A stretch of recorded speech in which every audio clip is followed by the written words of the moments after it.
From Studio 401, it's the Stranger Than Fiction News right here on The Fringe FM. I'm Vance Nesbitt, and here's our headlines.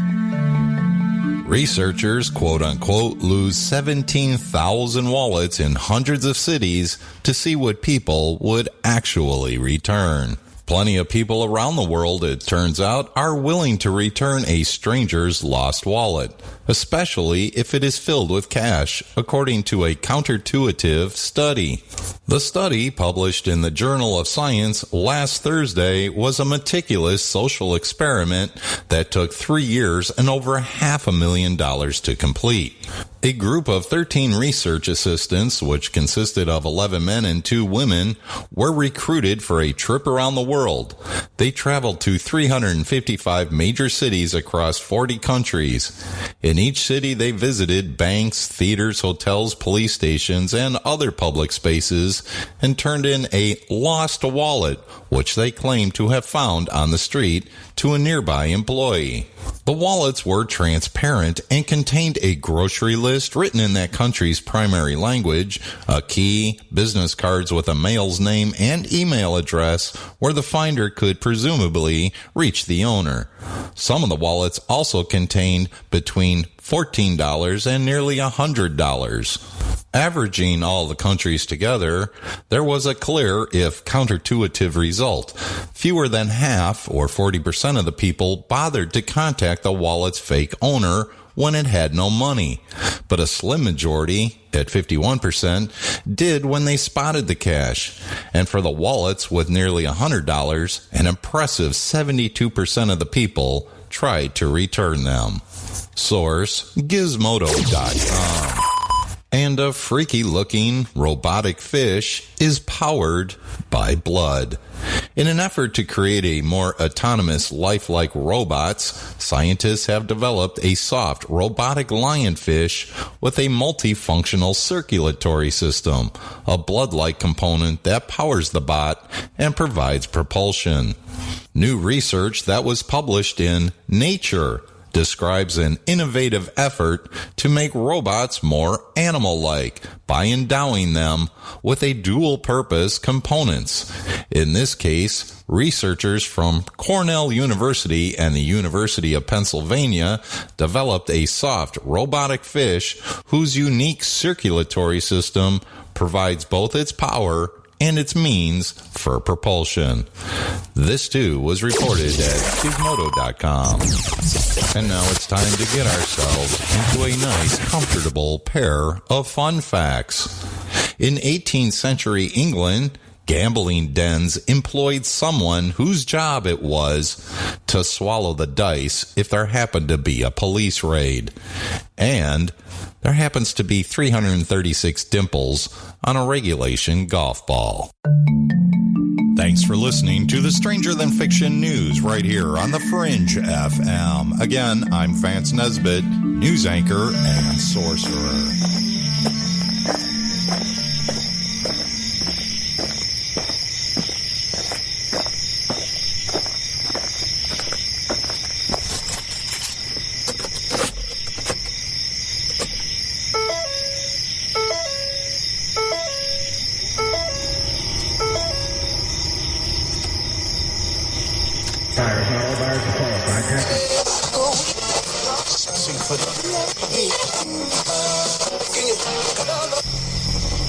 Message is being broadcast by the Department of Defense of the Republic.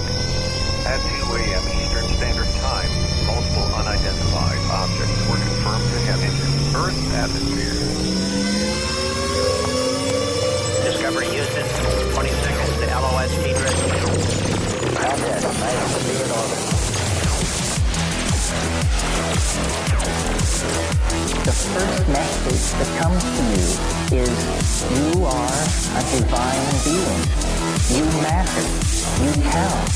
You come from realms of unimaginable power and light, and you will return to those realms.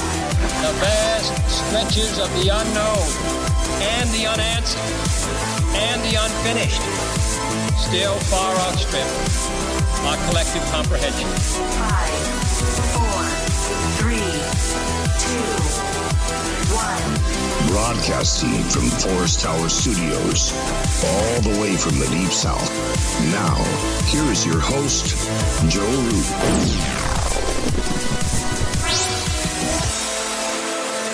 That's right. We are broadcasting from atop a hill in the mossy creek bottoms of Cane Creek, Arkansas. This is Lighting the Void. I'm Joe Root. Welcome to the program tonight. It is Thursday night, the 27th on into the 28th. And speaking of light, you've heard that word 3 times in the intro, and that's what we're going to be talking about tonight. What happens in the moment of observation? What is really going on in this realm of visibility that we call light? Tonight, Dr. Jacob Lieberman is with us, and we're going to be discussing that topic, and I can't wait to get into it. Make sure you go check out the website. I will say that I do the website, so I'm updating it as we go along. And I'm just kind of experimenting with it right now, if you hadn't noticed. But that website is lightingthevoid.com. We're also live on the fringe.fm, which is our network. And this show is brought to you by getthetea.com. Make sure you come out Monday night for the webinar. Your chance to win a free product. Also, this show was brought to you by Ancient Life Oil and preparewiththefringe.com. ancientlifeoil.com and preparewiththefringe.com. You can also support the show by donating. Although I don't have the Amazon portal up yet, as Moon has messaged me 100 times to let me know. But the donate button's still there. Also, if you've had a UFO sighting and you would like to report it, it is my suggestion to you that you report it to UFO Seekers at ufoseekers.com. And you can go check out their YouTube channel if you really want, an integral look at this.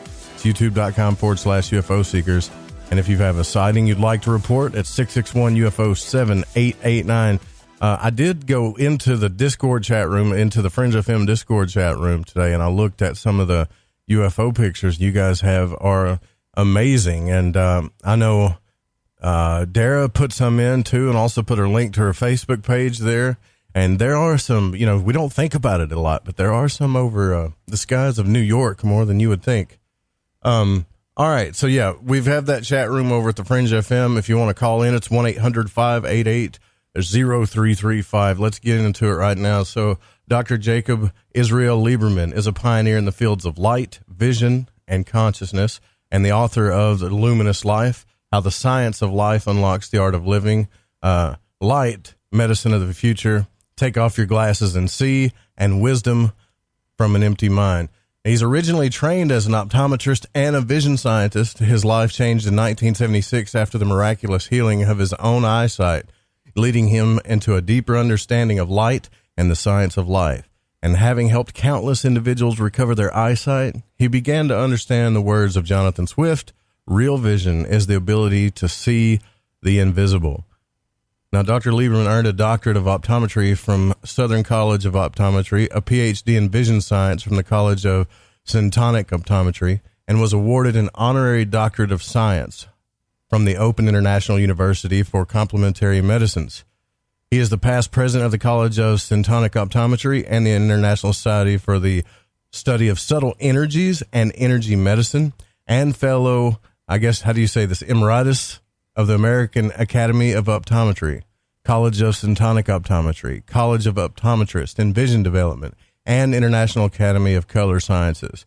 He's also invented stuff. He invented the VisFlex, the Color Receptivity Trainer, the Spectral Receptivity System 1 and 2, and iPort Vision Training System, the first FDA-cleared medical device that significantly improved overall visual performance. And that's not even the whole bio. Very impressive background. I can't wait to get into this subject. Thank you, Dr. Lieberman, for coming on the program. Joe, it's a pleasure to be with you this evening. Yeah, it's great to be here, and it's great to be here with you. And I named this show "Lighting the Void," right? So when Patrick came to me and he said, "Listen, I've got a guy you want to talk to. He works in the field of the eyes and eyesight, but he also talks about light." And I said, well, is it purely scientific? And he's like, no, there's a spiritual aspect to this too. And I'm thinking, wow, okay. I love blending the two. So when somebody has a background like you that can also talk to us about, the invisible, the esoteric, the spiritual, it's amazing to me and I love it. Sure. It's my pleasure. So what happened, did you started out in this, I imagine going to school, doing everything that we normally do through life, get a good education, try to anyways. You got your education and optometry, and now that but something happened, something changed you, because you've done a TED Talk, you've appeared on all kinds of different places, and I'm wondering what happened. Well, I had a series of rather profound experiences. First of all, I was a kid with a reading problem. So even though I could read, I used to fall asleep within minutes of starting to read. And so schoolwork was always very, very difficult for me.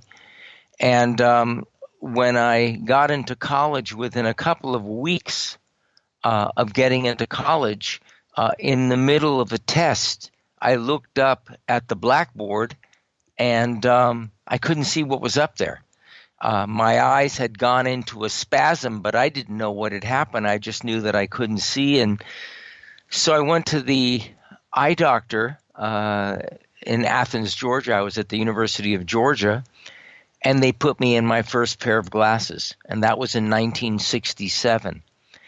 And then in 1971, when I was in my optometric training, I was having such difficulty in school because even though my eyesight was better, it didn't impact my reading at all. And so I was told to go down to the clinic to have my eyes examined, and the student that examined my eyes said, you need a stronger prescription, which is very common with people that wear glasses. Their eyes keep getting worse.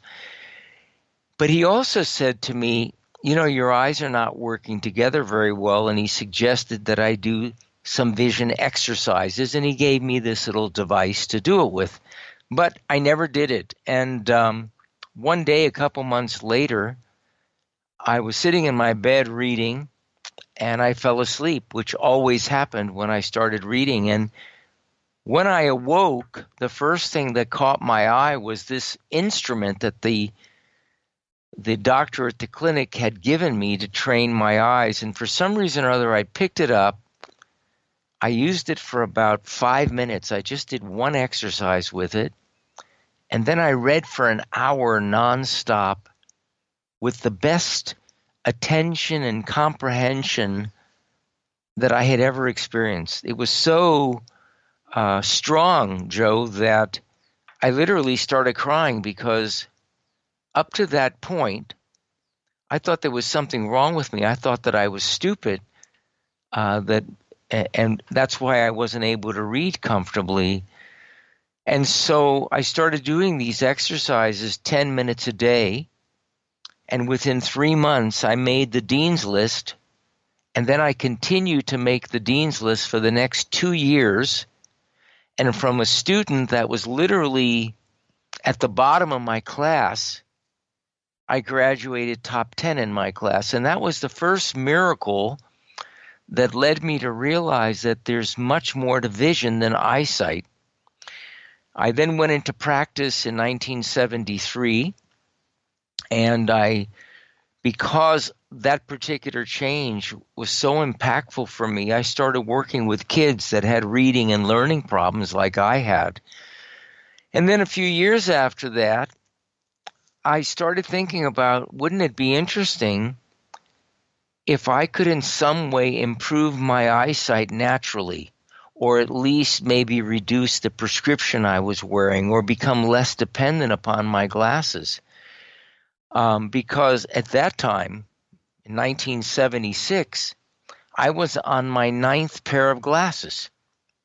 And without my glasses on, I couldn't drive legally. I couldn't see the street signs, and I could barely see the big E on the eye chart. And how old were you at this time? Let's see, this was 1976, so I was 29 years old. Wow. And so I was trying to do a million different things. I was trying to do vision training, which are like vision exercises. I was taking off my glasses. I was doing all kinds of things, changing my diet, anything that I could do to see how it would work. And everything helped a little bit, but nothing really took it, over the goal line, if you will. And I had gotten introduced to meditation in 1971. And so I used to have a daily meditation practice. And so one Sunday, I sat down in my room, in my bedroom. I took my glasses off, and then I closed my eyes and just began my daily meditation practice. Somewhere in the process, I don't know exactly what happened.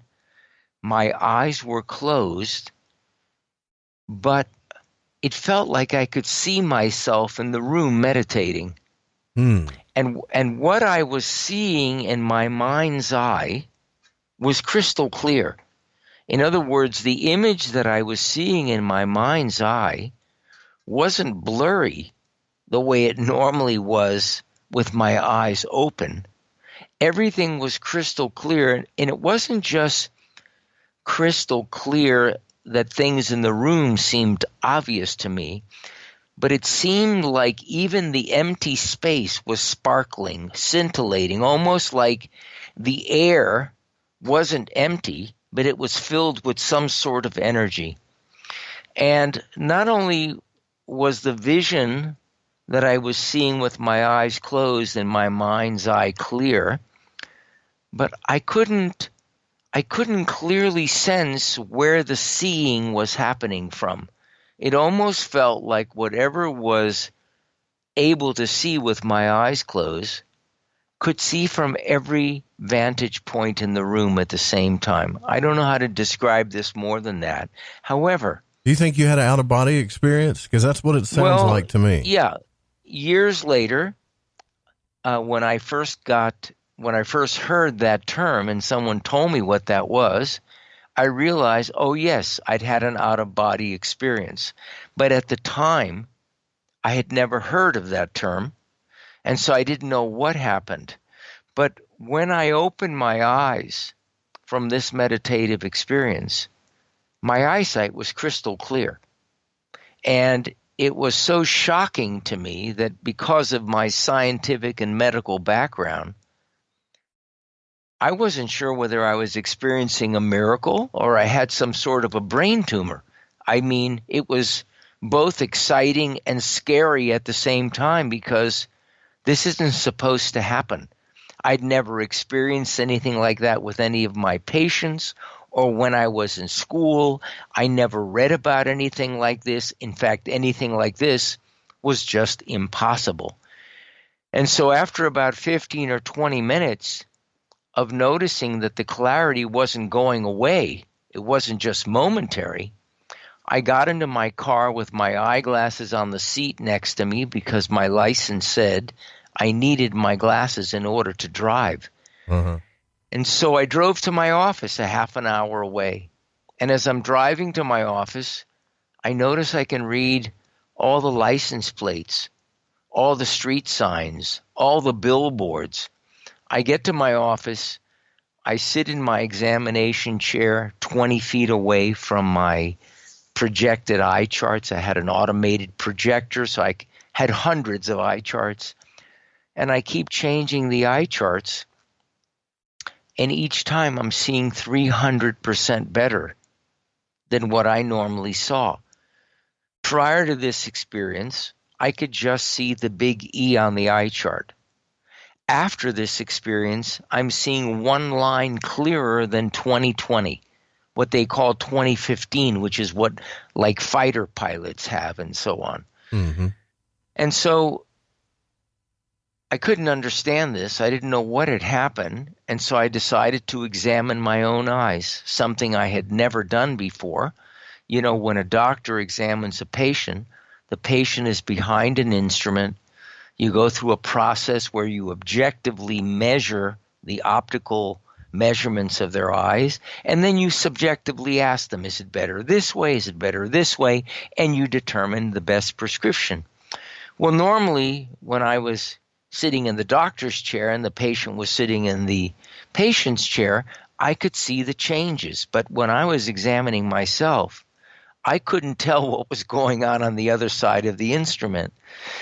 And so I started examining myself one eye at a time, and finding what I think is the best prescription and thinking that because I'm seeing 300% better without straining, either I'm not going to show any prescription at all, or it's going to be much, much weaker than it used to be. At that time, I was nearsighted, and I had a lot of astigmatism. And I was trained in school that as the eyes deteriorate, the prescription gets stronger. So since all of a sudden my eyes improved, I could just imagine, well, maybe the prescription got weaker. So I went on and examined myself, and when I came out from behind the device to check what the optical readings were in the instrument, to my amazement, the prescription in the device was almost exactly what was in my eyeglasses. In other words, my eyesight improved by 300%, but my eyes didn't change at all. And that was sort of amazing. Yeah, it's like I couldn't understand what the hell occurred there. And so I spent... Did you ask anybody, though? I don't mean to interrupt you, but did you call a colleague or anybody, a friend, and say, man, and try to get some type of validation? Yeah, well, they all told me the same thing. They said, oh, it's just blur interpretation. In other words, it's just your imagination. No one had any explanation. And everyone said, it was just a momentary thing. But what's interesting about that, you see, if your eyesight improves very dramatically like mine did, but your eyes don't change at all, there's only one way that can occur. And that is if vision is taking place somewhere other than just the eye or even the brain. And so I spent 4 years after that involved in an experiment that I called an experiment on the workings of my mind.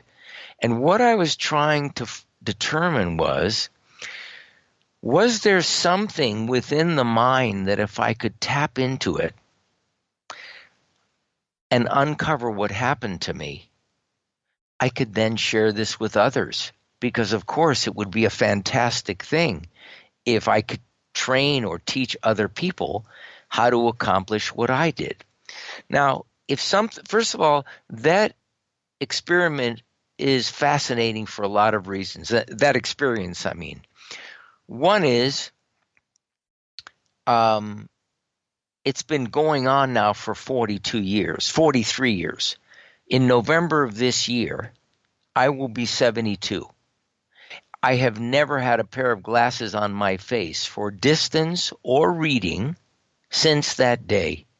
I pass all of my eye tests for my license and so on. I travel a lot. I drive in all kinds of cities I don't live. So I need to be able to see. I also need to be able to read. I don't really hardly know anyone my age that reads without reading glasses. So what I'm sharing with you and your audience is this is not only something that occurred 43 years ago, but it remains 43 years later. And it leads me to realize something. Our concept of how we change is to work on things. This is a profound, permanent shift that occurred instantaneously without any effort whatsoever.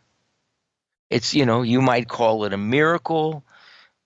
I don't know exactly what to call it, but I can tell you that this has persisted in me for 43 years. I've written books. My second book, Take Off Your Glasses and See, was literally built on the foundation of this experience. And what I've come to realize is that we don't see from the eyes. We don't even see from the brain. There is an observer, some people call it a witness, within all of us that is aware of everything that is going on all the time.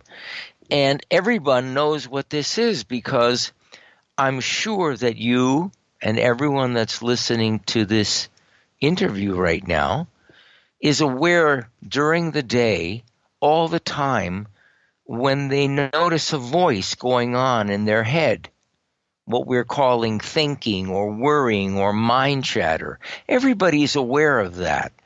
And the reason we're all aware of it and we know when it's happening is because the aspect of our humanity, which is the source of our seeing, is observing it. In other words, our essence, our humanity, the core of our humanity, is not that thing that is chattering all the time that we call the mind or conscious mind. The core of our humanity is that something, that field of awareness, that witness within us that notices the chatter going on in the mind, that notices what's going on in the external world, that notices all the physical sensations of the body. Mm-hmm. And what's different about it than the mind is continually talking. This observer just observes. It does not have a voice. It does not have preferences. It does not have a point of view. It just notices everything that is. Ralph Waldo Emerson described this very beautifully. He said there's a principle underlying everything. In other words, it's a foundation for everything that is. And then he goes on to say, he says, it's a simple, undescribed, undescribable presence residing silently within us. What Emerson is describing is this indescribable, silent place within us that is the source of the life that we experience. You could say it's the spark of godliness within all of us. And so this experience that happened 43 years ago was very, very profound for me, because I had the pleasure in the early 70s of meeting some real pioneers in the paranormal arena. Not people that talked about this stuff, people that went out and filmed it. Right. And wrote about it. They had direct experience. And the reason I was fortunate is these people came to me as patients.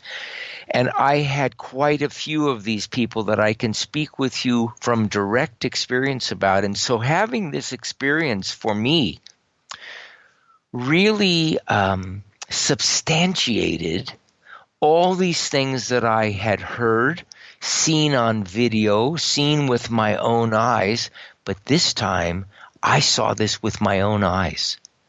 And so I didn't have to convince anyone about it, because you can never convince someone that requires convincing.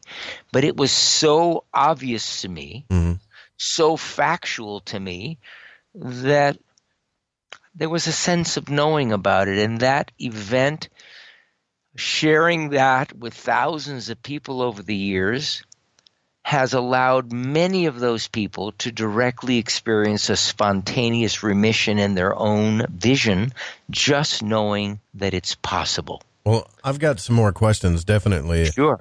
Definitely about this. We're up against a break here, but that is a fascinating story. I wonder what really happened during that meditation process. I've got a few questions about that. Listen, we're here with Dr. Jacob Liberman. You guys, this is probably going to get better. I'm pretty sure it is. So stay with us.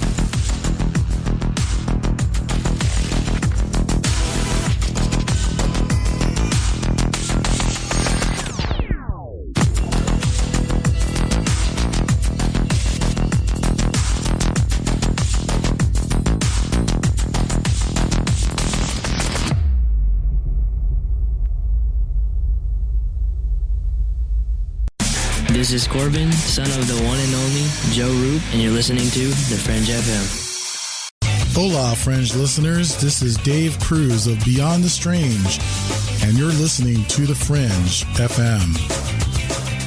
So, have you heard of heavy metals? I'm not talking about the heavy metals in the junkyard. I'm talking about the heavy metals that build up in your body. Heavy metals in your body can make you feel sluggish, fatigued, and just plain off. Why not try Life Change Tea at GetTheTea.com? Cleansing your body and making you feel great. No, not cleansing the outside of your body, but cleansing the inside of your body of intruders that sneak their way into you and set up an intruder camp. Life Change Tea helps remove unwanted intruder camps. Brew it, steep it, and drink in the results. Tastes great, so you can create a new health habit. Our tea loves to help people. It just needs the chance. So order yours today by logging on to GetTheTea.com. That's GetTheTea.com. Our Life Change Super Strength Tea is waiting. This could be a beautiful relationship. Take charge of your health. Order at GetTheTea.com. That's GetTheTea.com. Alex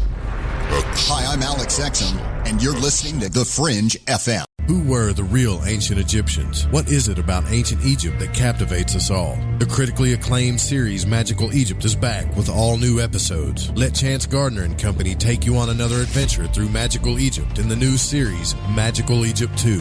Magical Egypt 2 attempts a forensic reconstruction of the science of the ancients through a study of ancient aesthetics. Also, the best researchers and authors in the field like John Anthony West, Graham Hancock, Laird Scranton, Robert Bouval, Lon Duquette, Aaron Cheek, and more join together to explore the topics of the esoteric and the hidden messages of the ancient Egyptians. Just go to magicalegypt.com right now and put in the code word FRINGE and get 10% off any download or order, including the groundbreaking original Magical Egypt series, as well as the new episodes in Magical Egypt 2. Also, check out the great work and the companion series at magicalegypt.com. Click the banner on the Fringe FM or go to magicalegypt.com and use the code word FRINGE and get 10% off your order today while it lasts. We've heard your feedback loud and clear. You called it out, and now we're answering. All new live programming, 5 nights a week. Always remember, the Fringe FM is for you, the listener, and we appreciate your feedback. Keep the feedback coming. You can email us at talkback@thefringe.fm, call the station at 501-777-5631, or send us a message on Facebook at The Fringe FM. Are you intrigued by Paranormal Talk Radio? You'll love the new Paranormal Radio app from TalkStream Live. You'll find a great selection of talk shows covering UFOs, ghosts, strange phenomena, and much more. Download the Paranormal Radio app now and start listening to the very best in paranormal talk entertainment, including the network you're listening to right now, the Paranormal Radio app. Free in Google Play and the iOS App Store. All right, everyone, this is Justin from the UK. Excuse the chitty. If you're into the Fringe and you want to hear the brass tacks, my old china plate, Joe Roop and his guests on Light in the Void will open your mince pies. You need to shut your north and south and use your 10-speed gears and listen to them bubble. You could hear a Barry Crocker, no Brussels, but he ain't no holy friar. Anyway, you be the Barnaby Rudge and take a butcher's. I'm Ryan Gable, and I want to remind you to keep your radio, phone, tablet, or computer tuned to the Fringe FM, and visit the website thefringe.fm to listen to the entire lineup of shows. You can also catch my broadcast, The Secret Teachings, Monday through Friday, beginning at 12 a.m. midnight U.S. Pacific Time, right here on the Fringe FM. Howdy, this is Catalina, and you're listening to Lighting the Void with Joe Roop.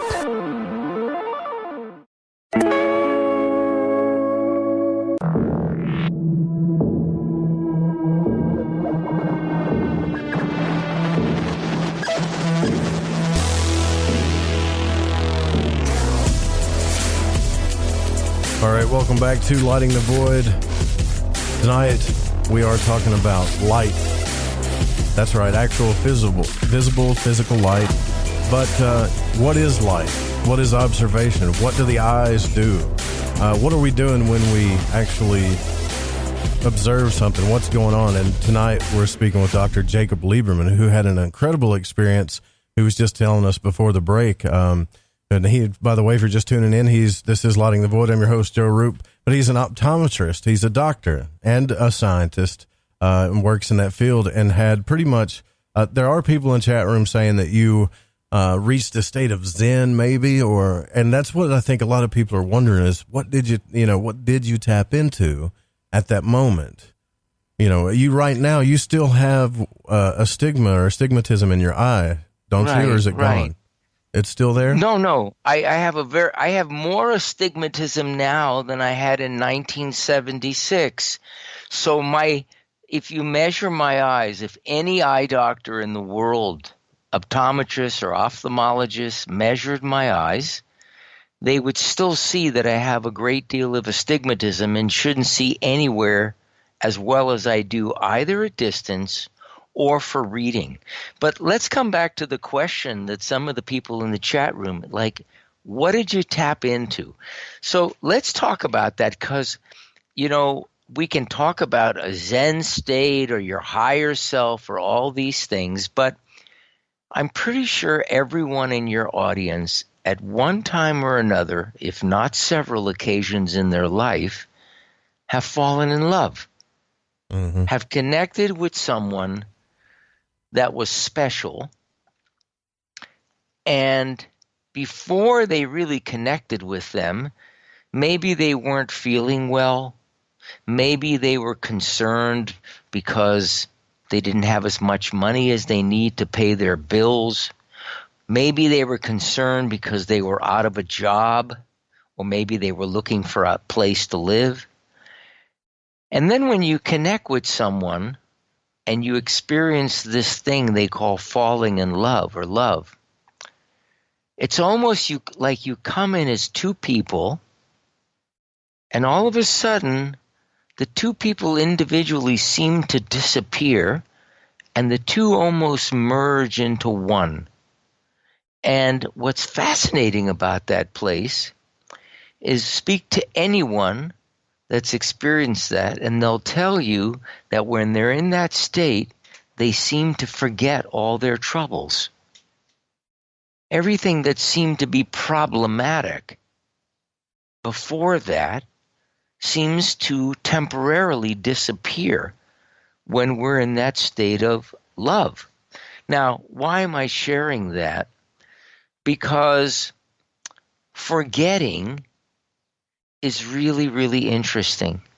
What I sense keeps things in place for us and seemingly the same in our lives is that they're always crystal clear in the mind. But when we have a direct experience, be it of love or of some paranormal experience, everything changes instantaneously. Yeah. Once you've seen something clearly, you can never, ever go back. And that clarity or that new awareness is often curative. And I believe that's the reason why sometimes people experience a spontaneous remission of some serious disease or disorder that they have that's clearly there when it's diagnosed, and then seemingly seems to disappear almost in the same way that it appeared.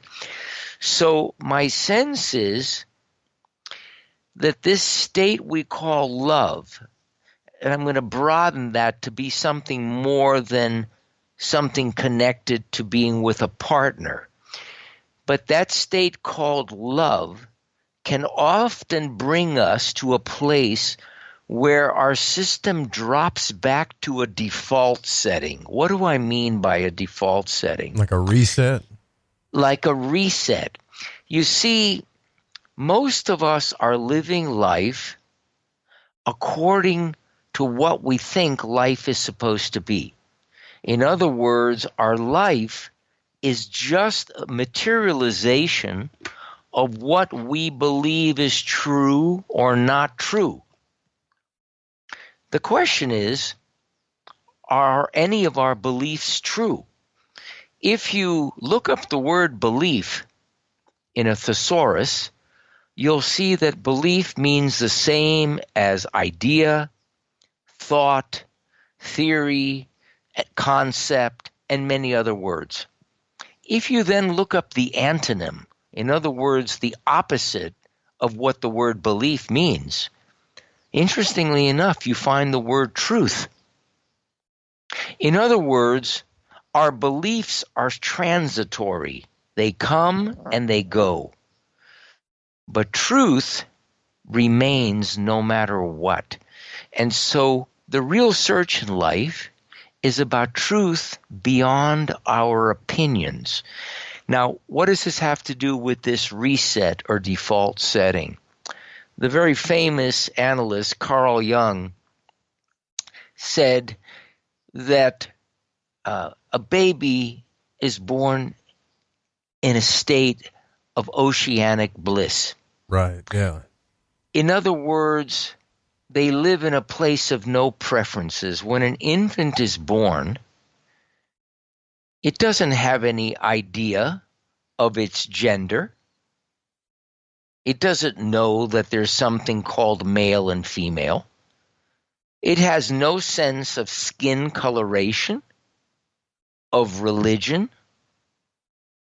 It doesn't even know that it is separate from its mother and father. In other words, an infant is born in a state of no preferences. It's in a state of oneness. So what we call oneness, the Zen state, the higher self that you referred to before, we're hardwired for that. We're actually born in that state. So before we go on here, when you were meditating, did you feel that?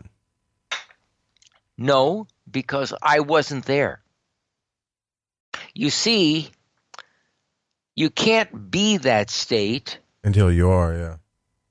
And be experiencing that state. They're two very different things. I'm talking about the fact that your personality, the individual Jacob Liberman, seemed to disappear. All there was a vision of something. And there was no awareness for me of something noticing. There just was an isness. I don't know how to describe it beyond that.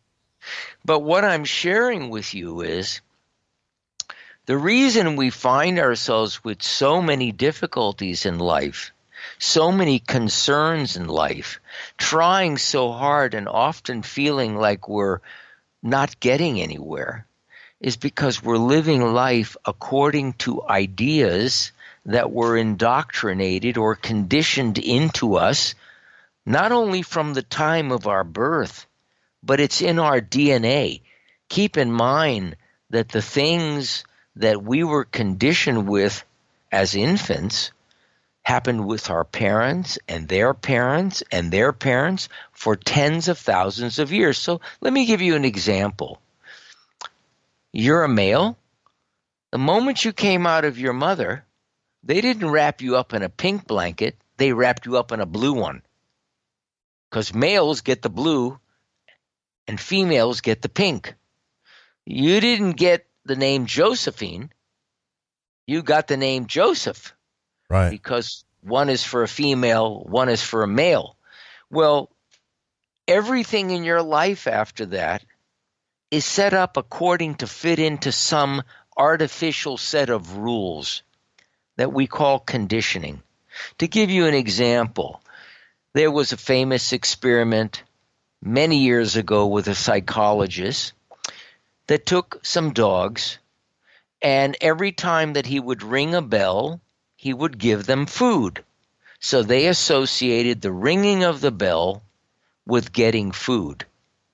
And so what would happen is, because when you get food, you naturally salivate, every time the bell would ring, they knew the food was coming, they would begin to salivate. Well, then they started ringing the bell but not bringing any food. But the dogs couldn't stop salivating because their brains had been conditioned or wired to do this? Well, we are conditioned the same way as our pets. And so essentially, we're all living according to a series of ideas that we rarely, if ever, question. What's really beautiful about your show is that the people that are listening to your show are questioning everyday reality. And they're looking at it, you might say, like scientists, but maybe different kinds of scientists. They're not looking through a microscope to try to discover something. They're having the direct experience. Maybe they've seen a UFO, or maybe they've seen an extraordinary healing of some sort. Those are the kinds of things that I saw with my own direct eyes. I didn't read about them. I actually experienced them. Those are the things that occurred in my life that really changed everything in my life. And so there's something to be said about being on the edge. The edge is really where it's at. Yeah, Doc, I don't know why I do that. Every time I get a doctor on the line, I call him Doc.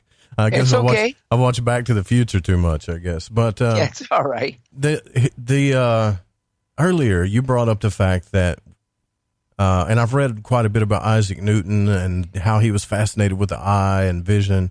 And you brought up earlier that we don't see with the eyeball.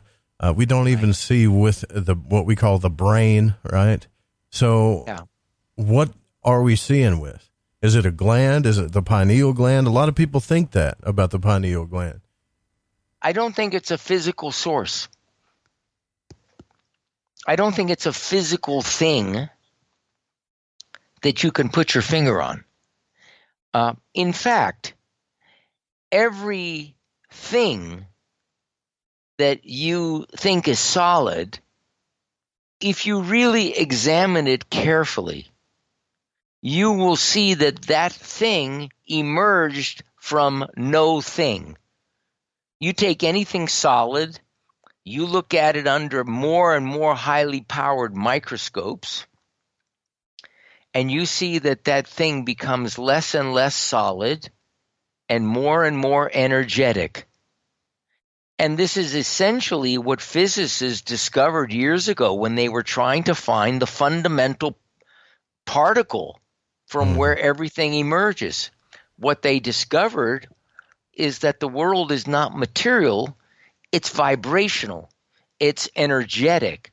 So everything that we think of as a physical thing actually emerges from a non-physical thing. I'll give you an example.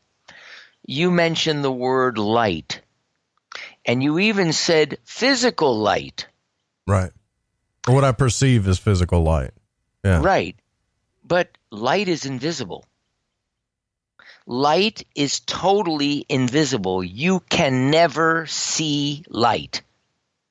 What everyone here is experiencing during the day is called brightness.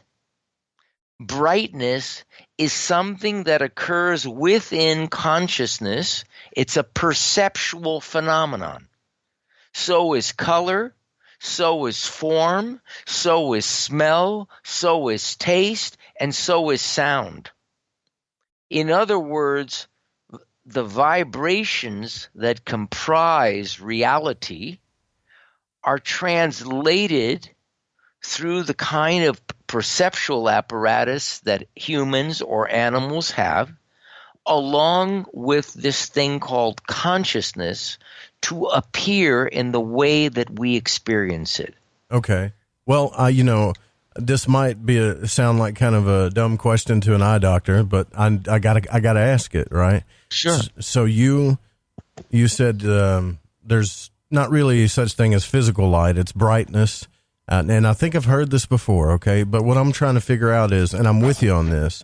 Yeah. What I'm trying to figure out is, if that's true, then why do we have eyeballs at all? I mean, why?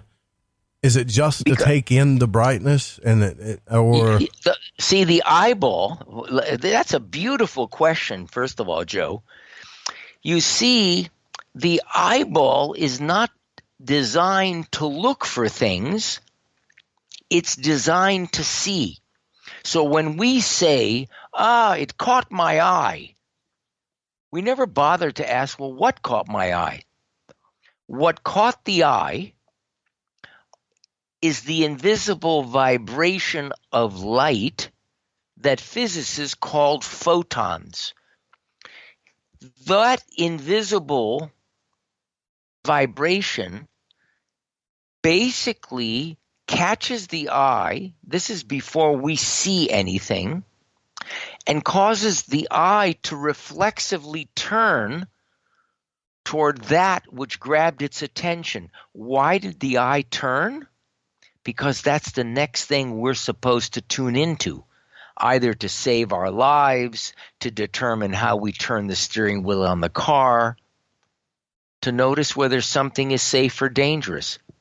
So the eye is a light-catching device that literally interacts with light to continually guide our movement through life so we can basically accomplish our purpose for being.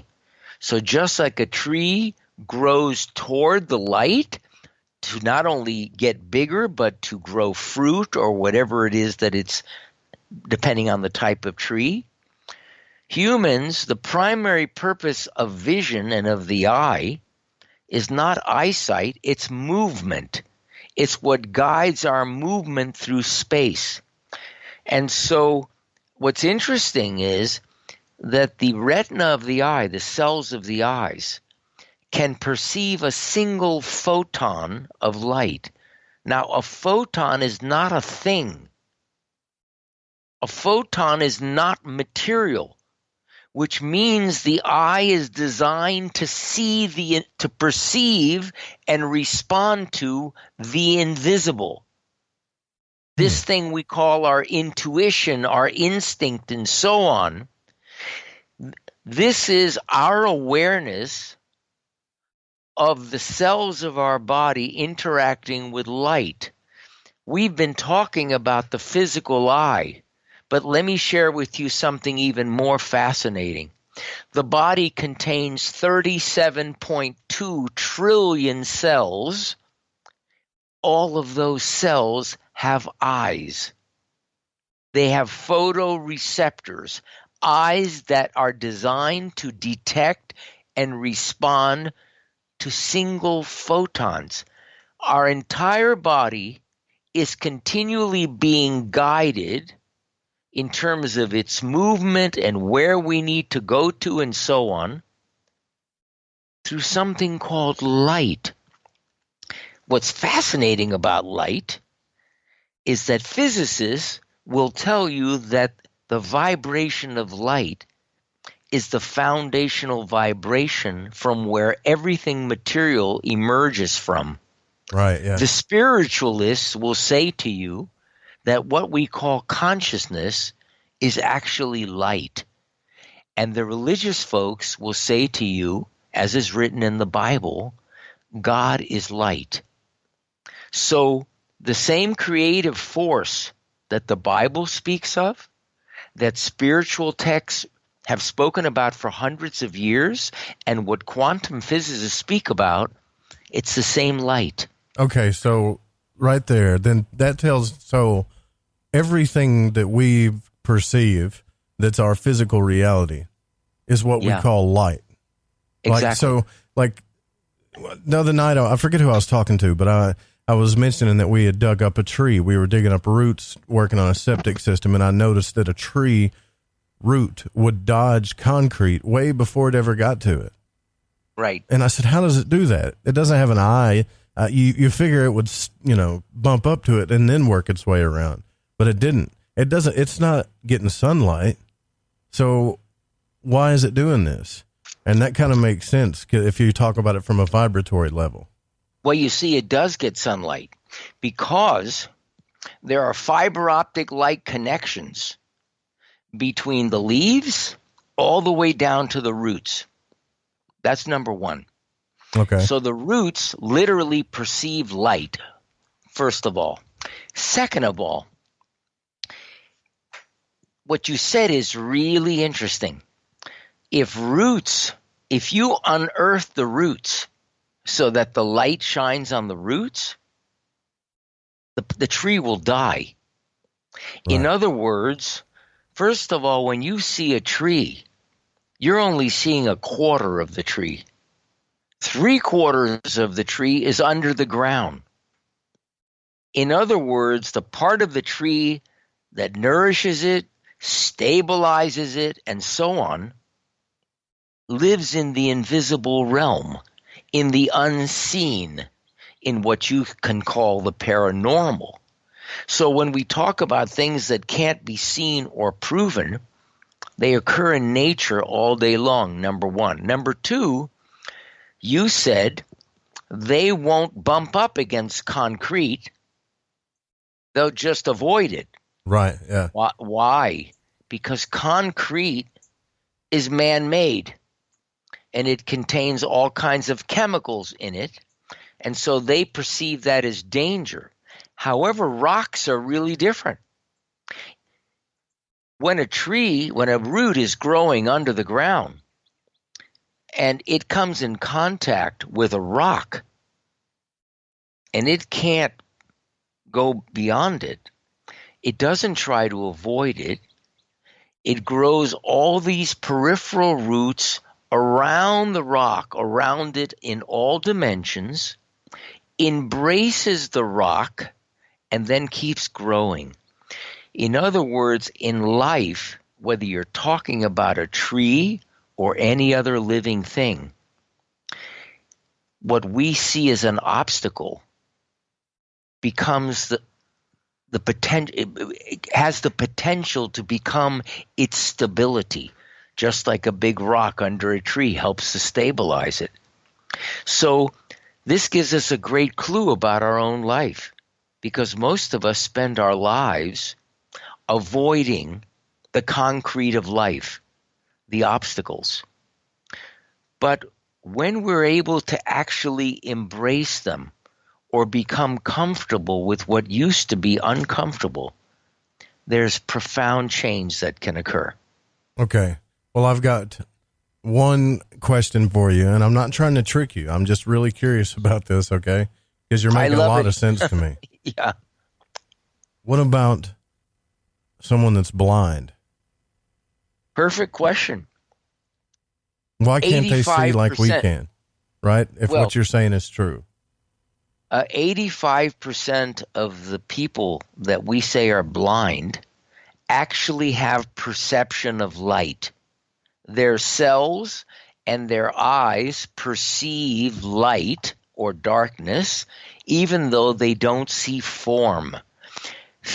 Only 15% of people who are legally blind also lack light perception. Those people are very interesting because every cell of the body and every function of the body is dependent upon light. Since their body has limited light perception, their metabolism, their sleep cycles, and all these other things that are light dependent start to function abnormally.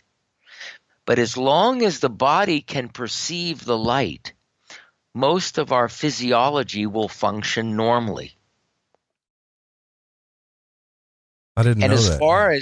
As far as people who are blind not being able to see, I was once in Kansas City on one of my book tours, and I was asked to be a guest on a radio show that the moderator, the interviewer, was physically blind, and much of his audience was. And he was a very interesting guy. He had some really deep questions. And he said to me, he says, when you envision a railroad track moving away from you, what does it look like? And I said, well, it looks like both tracks are converging towards each other. And he said, yeah, but that's not true. The tracks don't converge towards each other at all. The tracks remain equal distant, regardless of the distance they are from you. And I said, you're right. And then he said to me, which one of us is seeing better? Right. So I share that with you because many people who are unable to see with their eyes have the capacity to see very clearly in many other ways. So we can gain access to the world through our physical senses, but we can gain access to the world through many other means. You mentioned to me during the break that you had dreams that were clearer than anything you'd seen during the day. How do we see at night when the eyes are closed and there is no light? So these are all really important questions, and I discuss many of them in my latest book, Luminous Life, because this is a very deep issue, and it's extremely important and key to our development as human beings and our ability to embrace life and to embrace the diversity within life. Wow. You know, everything you tell me, it brings up more questions. Yeah, this is fascinating. We've already got an hour through this. I want to mention, though, that what you brought up as we're going into break, if you guys remember when Jim Carrey, you know the actor Jim Carrey? Sure, Doc? Of course. Do you remember what changed him? He stood up on a stage and he said, what changed him was one day he asked, who is it that is aware that I am thinking? And that's a big question, right? We don't think about that enough, you know? That's exactly the witness that I was speaking about before. And many of the greatest people in history have spoken about that place. You remember when I was talking about the witness, I said that witness has no point of view and doesn't see things as right or wrong or black or white or have desires. In the Gospel of Thomas, Jesus is quoted as saying, when you see up as down and down as up, when the outside and the inside are the same, when you see a man as a woman and a woman as a man, then you shall enter the kingdom. What Jesus was saying is when you're seeing with no point of view, then the doors to the kingdom open. And many wise philosophers and sages throughout history have said the same thing, perhaps using different words, but with the same meaning, that if we can come to a place of acceptance within ourselves, then what happens is over time we become more accepting of the world around us. And when the things that used to disturb us no longer disturb us because we accept them, just not as a problem but as a fact, all of a sudden our life becomes much calmer, much more at peace. And this Zen state or higher self that you spoke about becomes everyday reality. Wow. All right. So, so we've got a few more questions. I got a text in and some emails here, but I wanted to get into a little bit more about vision and light and color too. Color is another thing people are asking about as well. And we'll be right back with Dr. Jacob Liberman. Don't go anywhere.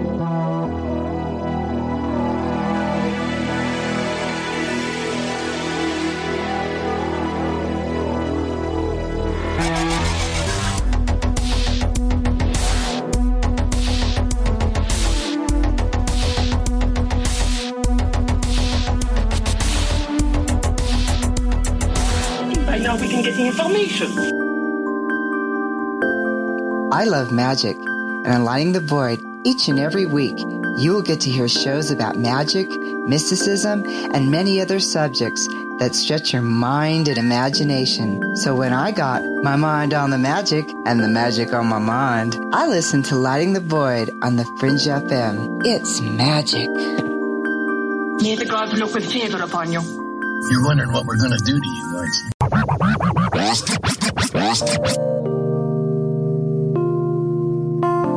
This is Elle. I listen to Lighting the Void because it's interactive radio with good content, interesting guests, and a humble host, sharing his journey through the esoteric. Hey, Joe Roop. Thanks for having us along for the ride. Thank you so much for a delightful evening. Well, I got a lot of ground to cover.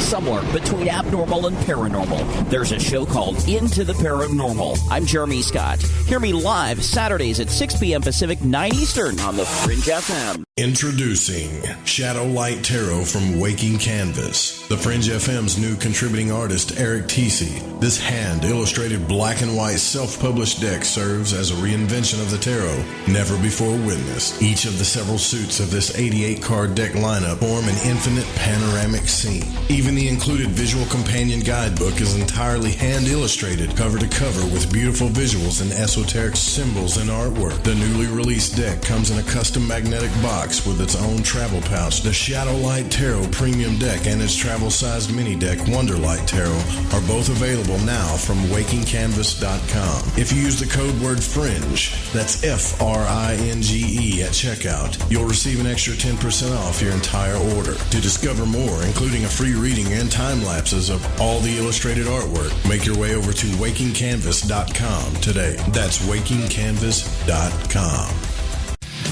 We all have that story to tell in our lives. The winds were howling, the ground shook, you could hear rushing water, and then history repeats itself. When there's no power, refrigeration fails, stores with their shelves stripped bare, ATMs can't operate, deliveries stop. Then what? These events can last days or weeks. You need a plan. In statements made during recent interviews, FEMA Administrator Brock Long has repeatedly urged all Americans to understand three truths. FEMA is broke, the system is broken. If this is the new normal, Americans can't rely on federal cavalry when disaster strikes. Don't get caught out in the elements empty-handed. Prepare with us by going to preparewiththefringe.com and get your 2-week food supply. 92 servings, 8 food varieties with 25-year shelf life. Normally $137, now only $75. Or get a month's supply, normally $247, now only $147, shipped in one business day. Just go to preparewiththefringe.com or call 888-440-7931. That's 888-440-7931. Get this great offer and be prepared while it lasts. Who were the real ancient Egyptians? What is it about ancient Egypt that captivates us all? The critically acclaimed series Magical Egypt is back with all new episodes. Let Chance Gardner and company take you on another adventure through Magical Egypt in the new series Magical Egypt 2. Magical Egypt 2 attempts a forensic reconstruction of the science of the ancients through a study of ancient aesthetics. Also, the best researchers and authors in the field like John Anthony West, Graham Hancock, Laird Scranton, Robert Duval, Lon Duquette, Aaron Cheek, and more join together to explore the topics of the esoteric and the hidden messages of the ancient Egyptians. Just go to magicalegypt.com right now and put in the code word FRINGE and get 10% off any download or order, including the groundbreaking original Magical Egypt series, as well as the new episodes in Magical Egypt 2. Also, check out the great work and the companion series at magicalegypt.com. Click the banner on the Fringe FM or go to magicalegypt.com and use the code word FRINGE and get 10% off your order today while it lasts. We've heard your feedback loud and clear. You called it out, and now we're answering. All new live programming, 5 nights a week. Always remember, the Fringe FM is for you, the listener, and we appreciate your feedback. Keep the feedback coming. You can email us at talkback@thefringe.fm, call the station at 501-777-5631, or send us a message on Facebook at The Fringe FM. Are you intrigued by Paranormal Talk Radio? You'll love the new Paranormal Radio app from TalkStream Live. You'll find a great selection of talk shows covering UFOs, ghosts, strange phenomena, and much more. Download the Paranormal Radio app now and start listening to the very best in paranormal talk entertainment, including the network you're listening to right now. The Paranormal Radio app, free in Google Play and the iOS App Store. You're listening to Lighting the Void Radio. Occult Arcana is a balanced and objective guide to those subjects considered a part of the nature of light and darkness. Addressed in this text is a compilation of material that will provide new perspectives and awaken latent abilities that we all possess. The content herein shall provide magical sustenance for adept and novice alike, and will help strengthen the cornerstone of mystic understanding and alchemical transmutation. If you are interested in this modern grimoire, you can find detailed information and ways to order by visiting www.thesecretteachings.info. Although esoteric and occult studies remain vast, they are rooted within a universal philosophy that is difficult, if not impossible by finite terms, to explain in words. Language places restriction and erects barriers to understandings. By this it is to be understood that there are some things man should consider far too sacred to profane with definition. For these concepts and the manner by which we live our lives, we shall take a note from the Greek philosopher Pythagoras. Quote, "Silence is better than unmeaning words." End quote. To get your autographed copy of Occult Arcana today, simply visit www.thesecretteachings.info or email The Secret Teachings at rdgable@yahoo.com.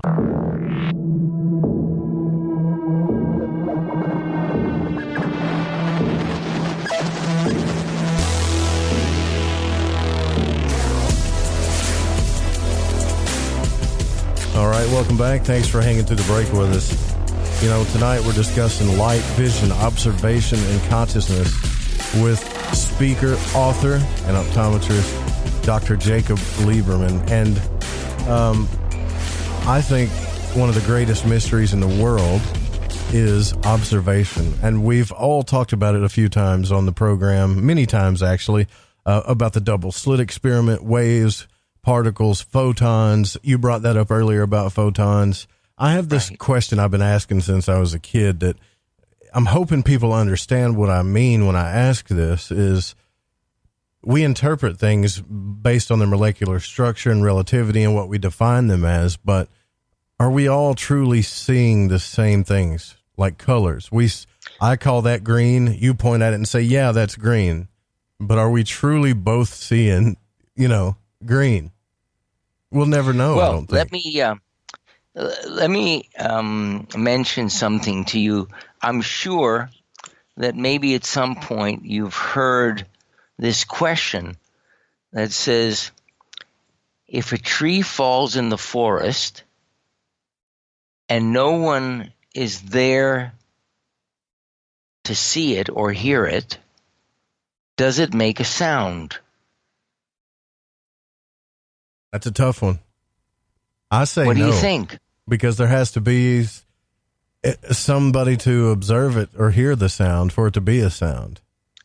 Well, you see, sound is something that in order to perceive sound, you have to have an ear and a certain perceptual mechanism attached to it, and you have to have consciousness. Now, whether that's a human ear and human consciousness or a deer or a bear, you need to have an ear, the apparatus connected to the ear, and consciousness to actually experience something called sound. If any of those things are missing, all there is vibration. Now, vibration can sometimes create friction, but vibration does not create sound. Sound is the perception of sound occurs within consciousness. So then we're each seeing, hearing life differently. Our systems are different. So first of all, you know that a snake doesn't see the world the way you do. It doesn't see the world through what the portion of the electromagnetic spectrum that we call light. It sees it through infrared. There are other creatures that see it from a different part of the electromagnetic spectrum. So they all sense something the way we sense something, but they don't at all experience what we experience. They're having an experience, but it's totally different from our own. Now, the same thing occurs within humans. All humans are having an experience, but all of our perceptual mechanisms, all of our mental makeups, our consciousness and so on, it's all an individual thing. So do we see the same color? No. First of all, there are no colors or smells or tastes or sounds in the world. All of those things are actually created within what we call our own consciousness, and that's what we experience. So when you ask whether we actually see colors and so on, and whether we see the same colors, we don't see the same color. We actually experience something. We put the same label on it. We say it's green. Exactly. Yeah. Or it's red. But we have no idea what someone else is interpreting. So you get what I'm saying then. You totally get it. Well, yeah, and now I'm going to tell you what's significant about it. You see, I discovered this science of light and color therapy in the 70s. I started using color therapeutically in 1971. So I've been at this for a long time.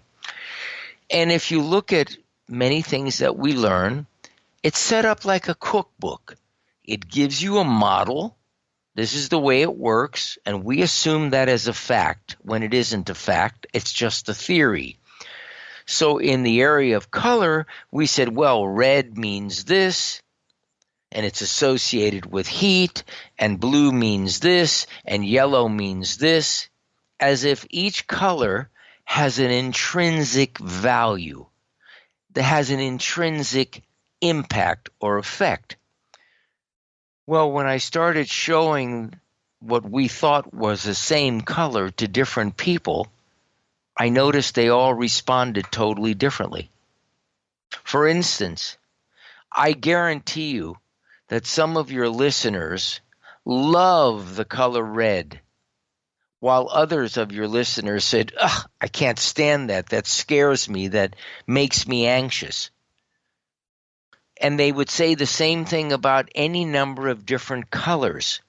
And so what I discovered more than 40 years ago is our response to color, how we feel as we perceive, visualize, or think about a color, is a reflection of our makeup. Has nothing to do with something out in the world. It's the meaning we have personally made because of our DNA, our conditioning, our life experiences in relation to some vibration. Gotcha. So all of us are experiencing something, that's why they say, oh, that's what makes horse races. We all see it differently. We all have different points of view. And so people argue all the time about, well, this is right, or I'm more right than you are. There's no point of view that's actually, quote, accurate. It's just a different perception. The real truth comes from no point of view. It doesn't come from a vantage point. It sees from a totally different place. And you said to me during the break, and I don't know whether you said you were dreaming or you had a daydream, but you said you actually saw yourself sleeping. Yeah, right.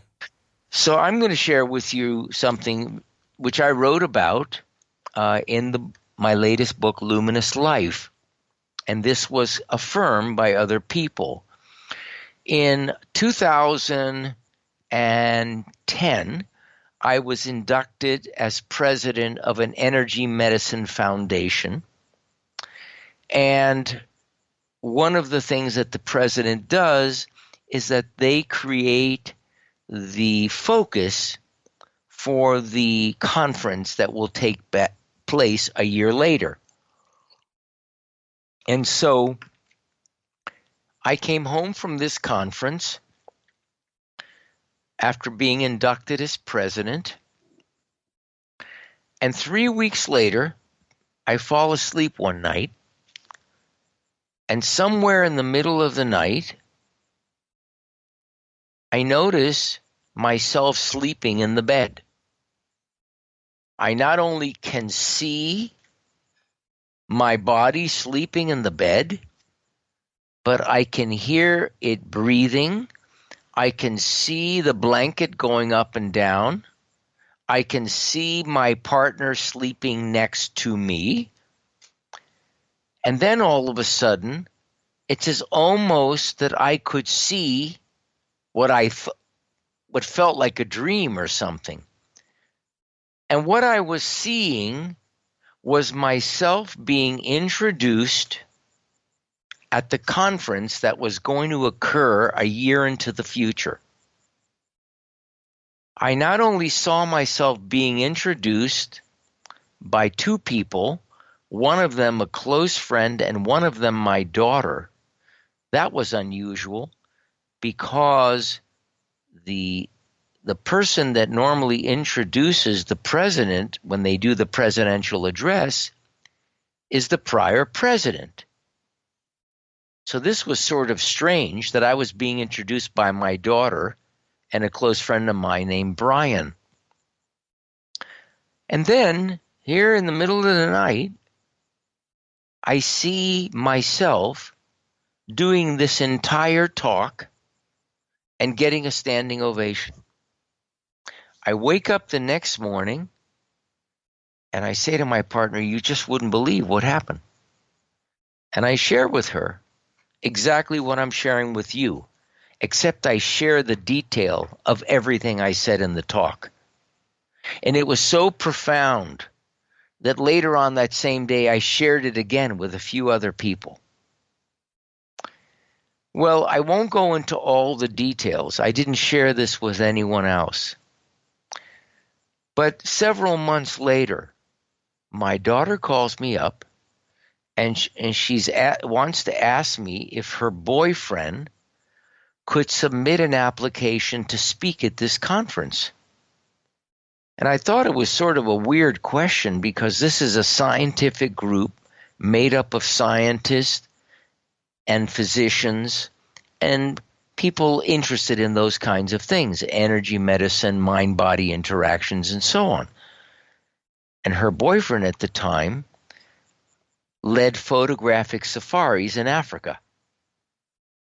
So I said, well, I'm sure he could submit it, but I never imagined in my wildest imagination that, he would be speaking there because I can't imagine he would be speaking about anything that this group would be interested in for their audience.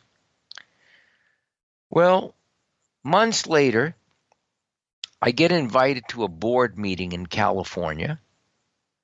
I fly over there for the board meeting, and I happen to arrive at this board meeting when the program committee chairman is talking to the other members of the program committee about some of the applications. And I'm sitting there quietly because I'm not, as president, I'm not in the committee, but I'm allowed to sit in. All of a sudden, they start talking about this guy, my daughter's boyfriend. Now, nobody knows I have a daughter, and no one knows that she has a boyfriend. But they're talking about this guy has this amazing application, and they want him to speak there. I don't say anything. Well, all of a sudden, the meeting comes a year later, And the guy that's supposed to introduce me, who's a very well-known guy in the energy medicine field, gets sick the day before and can't fly in from New Hampshire. So I have to find someone to introduce me. And I asked my friend Brian, who was there, but I didn't want just a scientific, someone to go up and tell them about my degrees and all that. I wanted someone to tell them about who I was as a human being. So I asked him to share it with my daughter. Well, the two of them went up and both individually introduced me. I then sat down. I shared this story that I'm sharing with you now to that audience. It's on tape, on video. And the same thing that I saw a year before manifested itself right in front of my eyes, in front of an audience of 500 people. So, you asked me about perception. Yeah. Do we see colors the same way? I'm sharing with you a direct experience about something that then occurred exactly as I saw it, and I shared this with a couple of people when it happened a year later into the future. Now, how the hell does that happen? Right. What's going on there? So I think what's intriguing to me is I don't think any of us can understand these things. Maybe we can say, well, perhaps I was in a different place consciousness-wise, or what physicists call non-local consciousness, which is something that is beyond time and space. We can have all kinds of ideas about it, but none of us really know.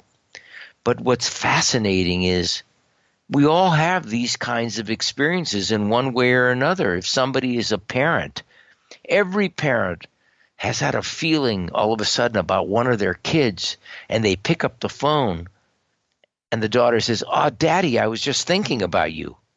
Yeah, even when it's bad. I've had that feeling about family members waking up, get a phone call, and say what happened, and my dad was in a terrible wreck. I knew it before I got the call.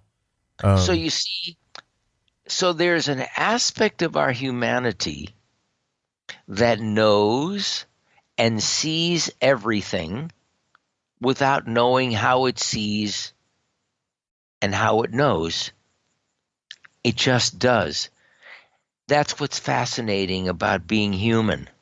Right. We're not limited by our physicality. I don't think we think about that enough, though. Yeah. We really don't, because you brought up, I like to figure out what's true scientifically, and truth is, it's not really, I'm like you, I don't consider science as truth because they're constantly changing their truths. To me, truth is something that is unchangeable, right? Right. But either way, I like to figure out things scientifically first so we all have a level playing field of understanding. And then, kind of go into what it could be. Like, for example, we bring up a lot of facts on the show that children see a lot of things when they're young, right? Right. I mean, they see things that scare them. I remember seeing things with my own eyes that were there. I never saw on TV. I wasn't making it up. I mean, visible characters that I'd never seen before that were very scary looking. Right. But they would tend to dissipate or disappear. And if I didn't think about them, they weren't there. And now when I don't see those things hardly at all, maybe out of the corner of my eye every now and then. And so what we're taught is that those things weren't real. They were just in our imagination, and we need to shut that out or don't think about it. So that puts into question, when you talk about vision, is vision truly all about focus? Is it about energy? Right? There is a very famous Hebrew text called the Talmud. Oh, yeah. It's like a biblical text. And in that text, they make a very profound statement about this. The Talmud states, "We do not see things as they are. We see them as we are."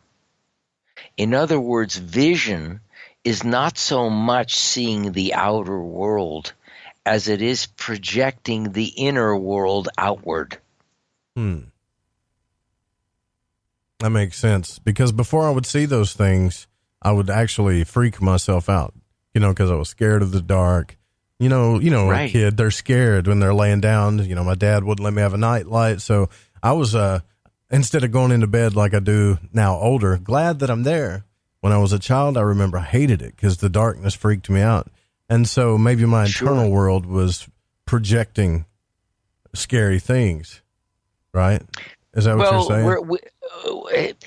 We've been conditioned that the dark is scary because you can't see there.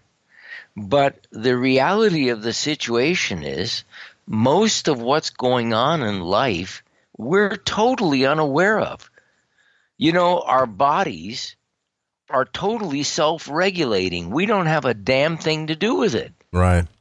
Everything is self-activating and self-regulating. So is Mother Nature. And yet we go around all day thinking we understand how it works. We're making things happen. Well, I think we really need to consider, is that true? Are we really making things happen? I mean, you hear all the time now, well, I made a good choice, or I used my free will. Mm-hmm. Nobody ever questions, does that actually exist? For instance, many years ago, a well-known psychologist named Benjamin Libet looked at this question of free will. Does it really exist? Because, for instance, you know what? I'm so sorry. I don't mean to interrupt you. I got into the conversation and totally forgot. Well, I've got to take the break here. We'll talk about that, the free will, when we come back. Sure. I apologize. I will be right back with Dr. Liberman. Don't go anywhere.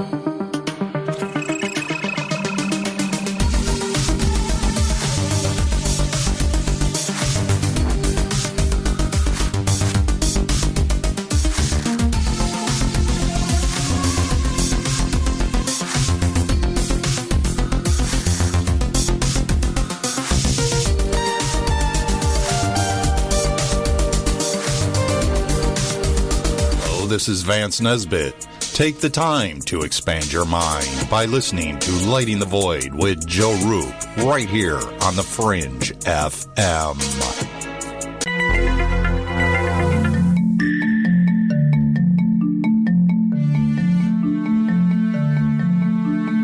From Studio 401, it's the Stranger Than Fiction News right here on The Fringe FM. I'm Vance Nesbitt, and here's our headlines.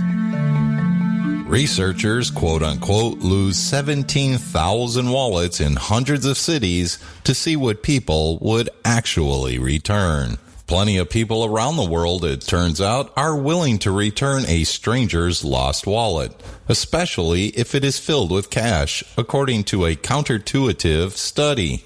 The study, published in the Journal of Science last Thursday, was a meticulous social experiment that took 3 years and over $500,000 to complete. A group of 13 research assistants, which consisted of 11 men and 2 women, were recruited for a trip around the world. They traveled to 355 major cities across 40 countries. In each city, they visited banks, theaters, hotels, police stations, and other public spaces and turned in a lost wallet, which they claimed to have found on the street, to a nearby employee. The wallets were transparent and contained a grocery list written in that country's primary language, a key, business cards with a mail's name and email address where the finder could presumably reach the owner. Some of the wallets also contained between $14 and nearly $100. Averaging all the countries together, there was a clear, if counterintuitive, result. Fewer than half, or 40% of the people, bothered to contact the wallet's fake owner when it had no money. But a slim majority, at 51%, did when they spotted the cash. And for the wallets with nearly $100, an impressive 72% of the people tried to return them. Source, Gizmodo.com. And and a freaky-looking robotic fish is powered by blood. In an effort to create a more autonomous, lifelike robots, scientists have developed a soft, robotic lionfish with a multifunctional circulatory system, a blood-like component that powers the bot and provides propulsion. New research that was published in Nature describes an innovative effort to make robots more animal-like by endowing them with a dual-purpose components. In this case, researchers from Cornell University and the University of Pennsylvania developed a soft robotic fish whose unique circulatory system provides both its power and its means for propulsion. This too was reported at Gizmodo.com. And now it's time to get ourselves into a nice, comfortable pair of fun facts. In 18th century England, gambling dens employed someone whose job it was to swallow the dice if there happened to be a police raid. And there happens to be 336 dimples on a regulation golf ball. Thanks for listening to the Stranger Than Fiction News right here on the Fringe FM. Again, I'm Vance Nesbitt, news anchor and sorcerer. Hi, this is Aaron Hunter, host of Real Paranormal Activity, the podcast, and you're listening to The Fringe FM. Hey, is that a new music app? Yeah, check it out. Surfer Music Discovery. It links to thousands of online stations, but the twist is you see the song names and artists that are now playing live. That's different. No guessing. Looks like a waterfall of music. So many formats. Rock, oldies, country, R&B, jazz, and a whole lot more. How's that spelled? Surfer. S-U-R-F-R. Is it expensive? It's free. No need to sign up or sign in. Get the Surfer Music app free from Google Play or the App Store.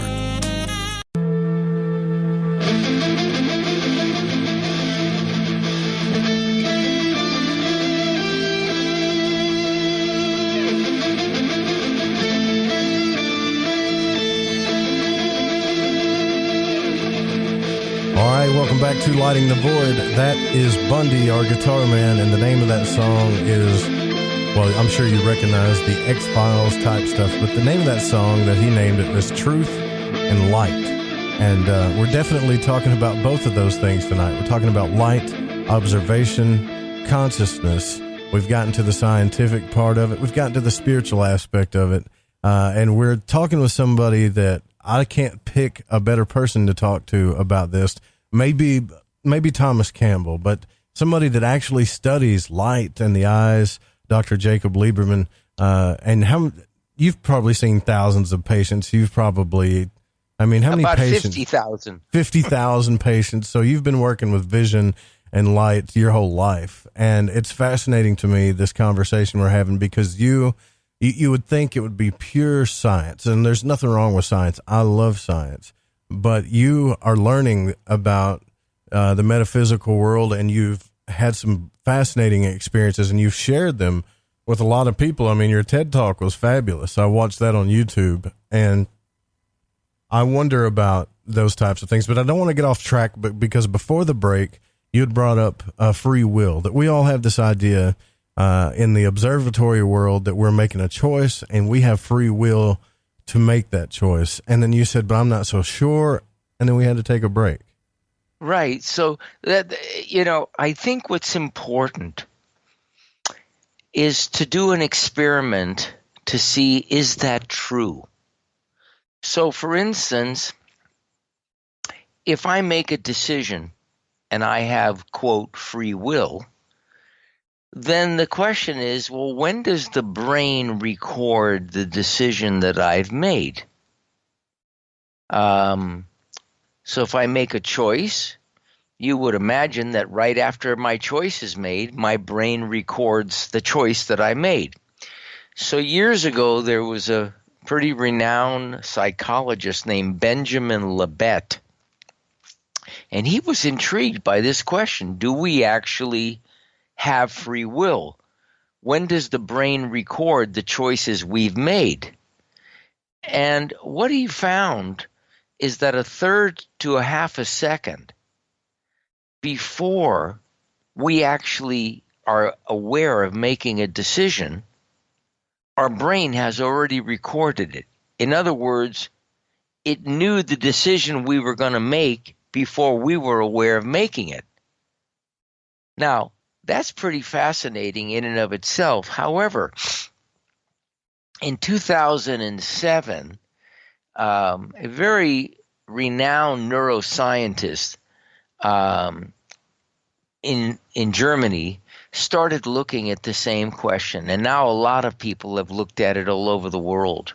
And so what he did is he set up experimental design where they would take an individual, a group of individuals, and they would put them in the most sophisticated MRIs in the world, what they call functional MRIs.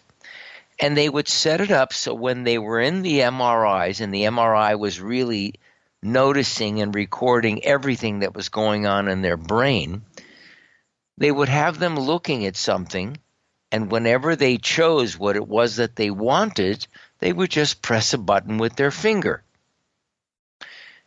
And what they noticed, what this guy noticed, is up to 10 seconds before the person was aware of making the choice, the brain already knew where they were going and was moving in that direction.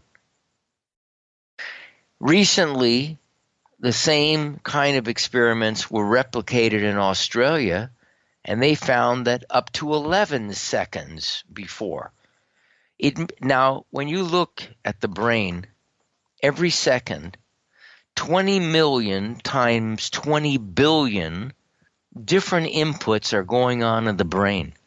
So when you're talking about 10 or 11 seconds, you're talking about multiple lifetimes. I mean, that's a huge amount of time in neurology.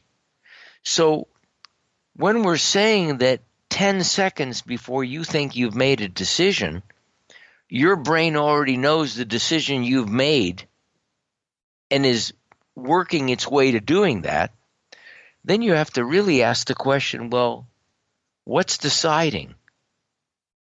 Am I really the decider, or am I merely become aware of the decision after it's already been made? So that's a very interesting thing. So I share about this and the research. I reference all the research, and I'm talking about gold standard studies. I'm not talking about something somebody did in their garage. Okay. And these are very important pieces of research because we start questioning a lot of the things that we take for granted. You know, like, oh yeah, I'm resolving all the issues by thinking about them. Yet our system seems to know way, way before we know. So, you know, that's a good point in and of itself in terms of this process we call thinking. Are we really in the process of creatively thinking when that's going on?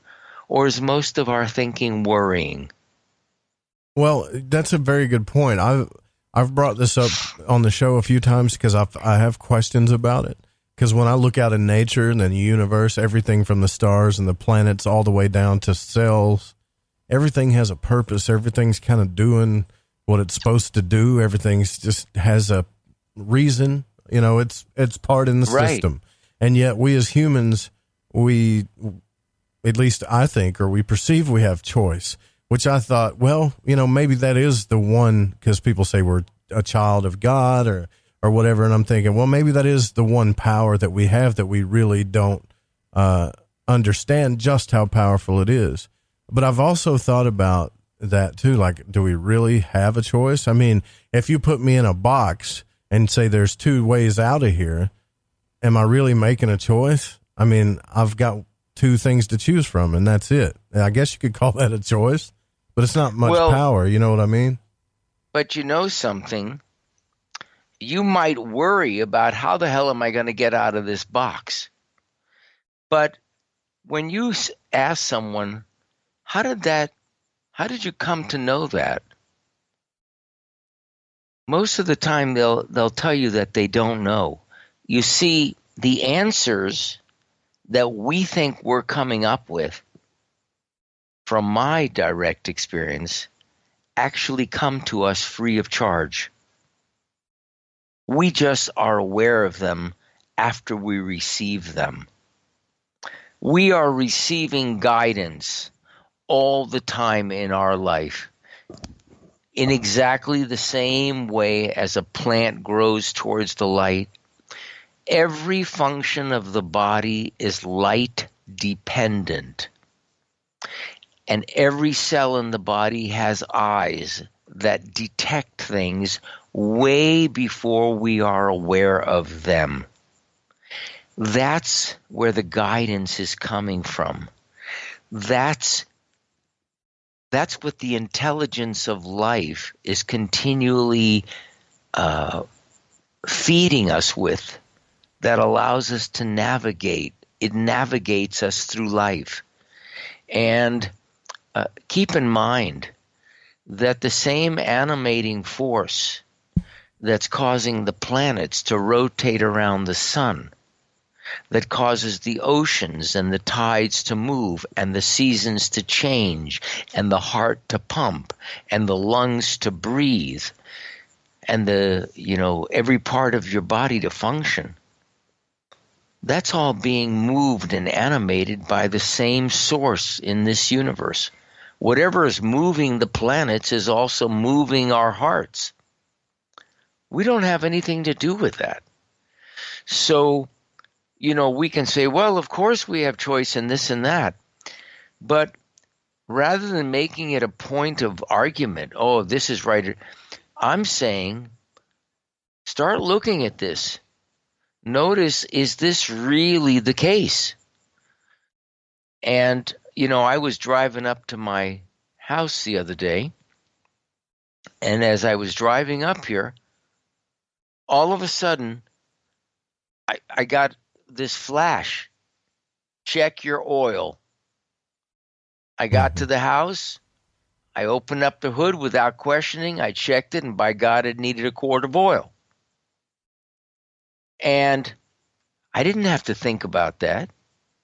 I didn't have to write it on my to-do list, check the oil next Sunday or whatever.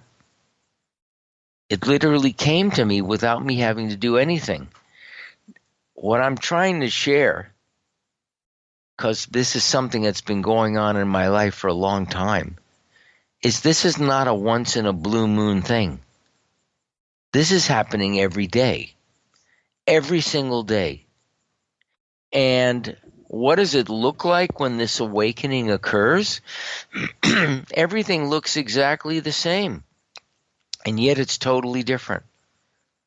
Everywhere I go, what really excites me is being kind to each other. Is, the fact that people are helping each other all the time. Someone at a restaurant brings you a cup of coffee without you having to ask for it. Right. And you don't even know who they are. Yeah, that's the good stuff. But, right? I take the time to acknowledge every time I see that. I don't miss any of that because it seems like that's the most important thing in my life, is just noticing all those subtle little miracles of somebody doing something nice, somebody going out of their way. And, that goodwill, which for me is really the real enlightenment, that keeps seeding the world with good intentions, with goodwill, with love, whatever you want to call it. And by God, we need more of that now than ever. Last year, I don't know if it was last year or the year before, there was this thing going around, and I don't know if it hit your, where are you located, by the way? I live in Maui, Hawaii. Oh, wow. Yeah. I would love to live in Maui. That's a beautiful place.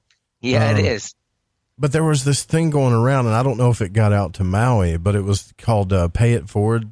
And everybody was buying everywhere you went. Everybody was buying everybody's lunch and breakfast. And I remember that day. Even at the drive-through lines, people were paying for someone else's food. It was incredible. And you could just feel the vibes that day. I don't want to sound too woo-woo or hippie-ish, but you literally could feel the vibes that day, like there was some type of healing going on. You know what? I wasn't aware of that, but I have to tell you that about 30 years ago, I was in San Francisco, and I was driving over the Golden Gate Bridge, and there's a toll that you pay. And when I got to the toll, I don't remember how much it was. Maybe it was $3 or $4. All of a sudden, I had the feeling to pay for the person behind me. And I gave the woman, and I said, I want to pay for them too. Yeah, that's how it went, yeah. Yeah, and then I started moving forward slowly, and I could almost see the look on this person's face when they went to pay, and they said, oh, no, he covered it for you. And so this was something that spontaneously happened in my own life about 30 years ago.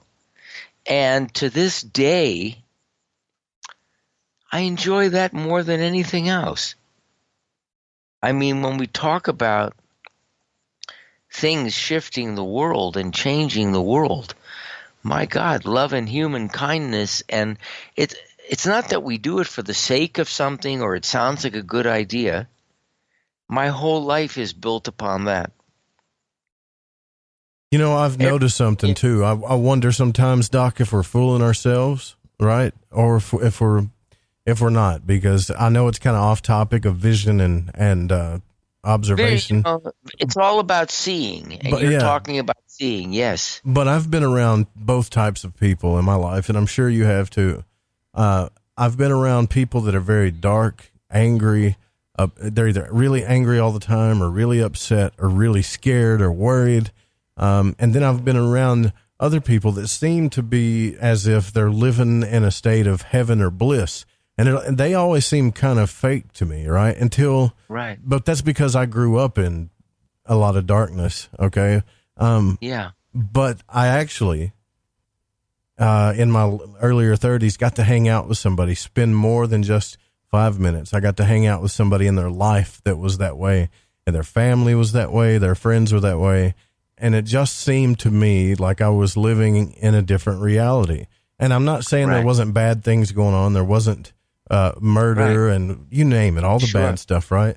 But I did start to get the feeling like, I wonder what would happen if everybody just decided to be this way. Well, I don't know if we can decide, but I have to tell you that it's a state of grace. And it's something that's very present in my life, and it's humbling. It's really, really humbling because, sure, you know, there's still all kinds of terrible things going on in the world. Just look at Washington. Just, you know, watch what's going on around the world. People killing each other and stealing from each other. And, you know, when you awaken to this level you were just describing, it's not that like those things disappear. You become incredibly sensitive, like you have no skin at all. It's painful to see these things in the world. But, you know, I'm not sure that we can change that by going out to change that. But if there's any place where we have an impact, see, while that is going on all the time, there's also this other thing that's going on which you experience with this person you spent time with, and which is what I'm sharing with you about the core of my own life. So, yes, there are continually things going on. People are being injured and things are going on that we think are horrific. I'm not sure we can change those horrific things. However, I do know one thing, an act of kindness, wow, people never forget that. So that is also incredibly potent. And that for me has become the most important thing in my life. You know, I was originally trained in the vision care field, but I have to tell you something. I haven't practiced in 33 years. Certain things that happened in my life early on in the 70s and early 80s so profoundly impacted me that I knew I had to go out and share them with the world. And that's what I've been doing ever since. I was never a reader. And I can't read either. I mean, I love reading, but I can't. I struggle. Like, I can do audiobooks all day long. If you had an audiobook, I could listen to it. I could go through it and be done with it by the end of the day. Right. But a book, I'm so jealous of people that can pick up a book and tear through it. I used to be able to do that, but for some reason I can't do it anymore. Well, I was never able to do that. I was never able to do that. But the point I'm making is that we can make profound impact in the world just through the small things that we do. Right. Yeah. I got a few minutes left here, and I totally agree with you on all that. And that, a lot of people think that's spiritual woo-woo and stuff, and it is. But it's the truth. Whether you call it woo-woo or not, we all know by our experience what you just said is true. Something. There's nothing woo-woo about it. All I'm sharing is that the smallest little things that I notice during the day now, like my daughter and I had breakfast yesterday at a restaurant. Yeah. And the young lady that was taking care of us was just extraordinary. I mean, whatever we needed, she was right there. And I said to her, "Do you have a partner in your life?" And she said, "Yeah." And I said, "I hope he tells you every day how much he loves and appreciates you, because my daughter and I are really, really touched by just how impeccable you are. You're just taking care of us in such a beautiful way." And she's got tears in her eyes. And I couldn't, it was just, so what I'm sharing with you is every time something like that happens in my life, and it happens just about every day, I never miss that opportunity. And not only to share it with them, as you said, paying it forward, but these are the most important things in life. We might find it interesting to talk about UFOs, and that's a fascinating topic. However, we're dealing with people all day long, and how we treat each other and the things that we share and just being there to help people. Wow, I can't think of anything more important than that. That's when I went to medical school, they said disease was contagious. I believe there's something more contagious than disease, and that's called wellness. Mm-hmm. Kindness is more contagious. So, I'm speaking about real things that actually make a profound impact in the world, is how we treat each other, and that benefits our health. When you go to a doctor, if you go to a doctor, you don't want a doctor that's just looking at you like a piece of equipment with replaceable parts. You want one that sits down with you and obviously examines you and looks you in the eye and says, Joe, you're just fine. You're healthy. You're going to be just fine. This thing will pass. Those kinds of things are profoundly impacting our health and our wellness, even more so than a lot of the medications. So what I've seen in my own work is the way that I speak to people that come to me for help makes all the difference in the world. When they feel at home with me, they get well, and they get well faster. Yeah, that's makes a lot of sense. Fact, yeah. It does. It makes a lot of sense. I totally agree with you, and thank you for sharing that with us, because I know people that tune into the show, they want to talk about the mysteries and conspiracies quite a bit, but to me, it's just as important to talk about solutions to some of these problems that we discuss on the show too. And some of them are quite obvious, like you're mentioning, is just treat people kindly, take care of each other, and take the time out to focus on somebody else and tell them how good of a person they are and how good of a job they're doing. We only got, we'll be right back. We got 1 hour left of the program. Now, after the program, The Secret Teachings with Ryan Gable is coming up. We're live on the Fringe FM. I'm Joe Roop. This is Lighting the Void. We'll be right back.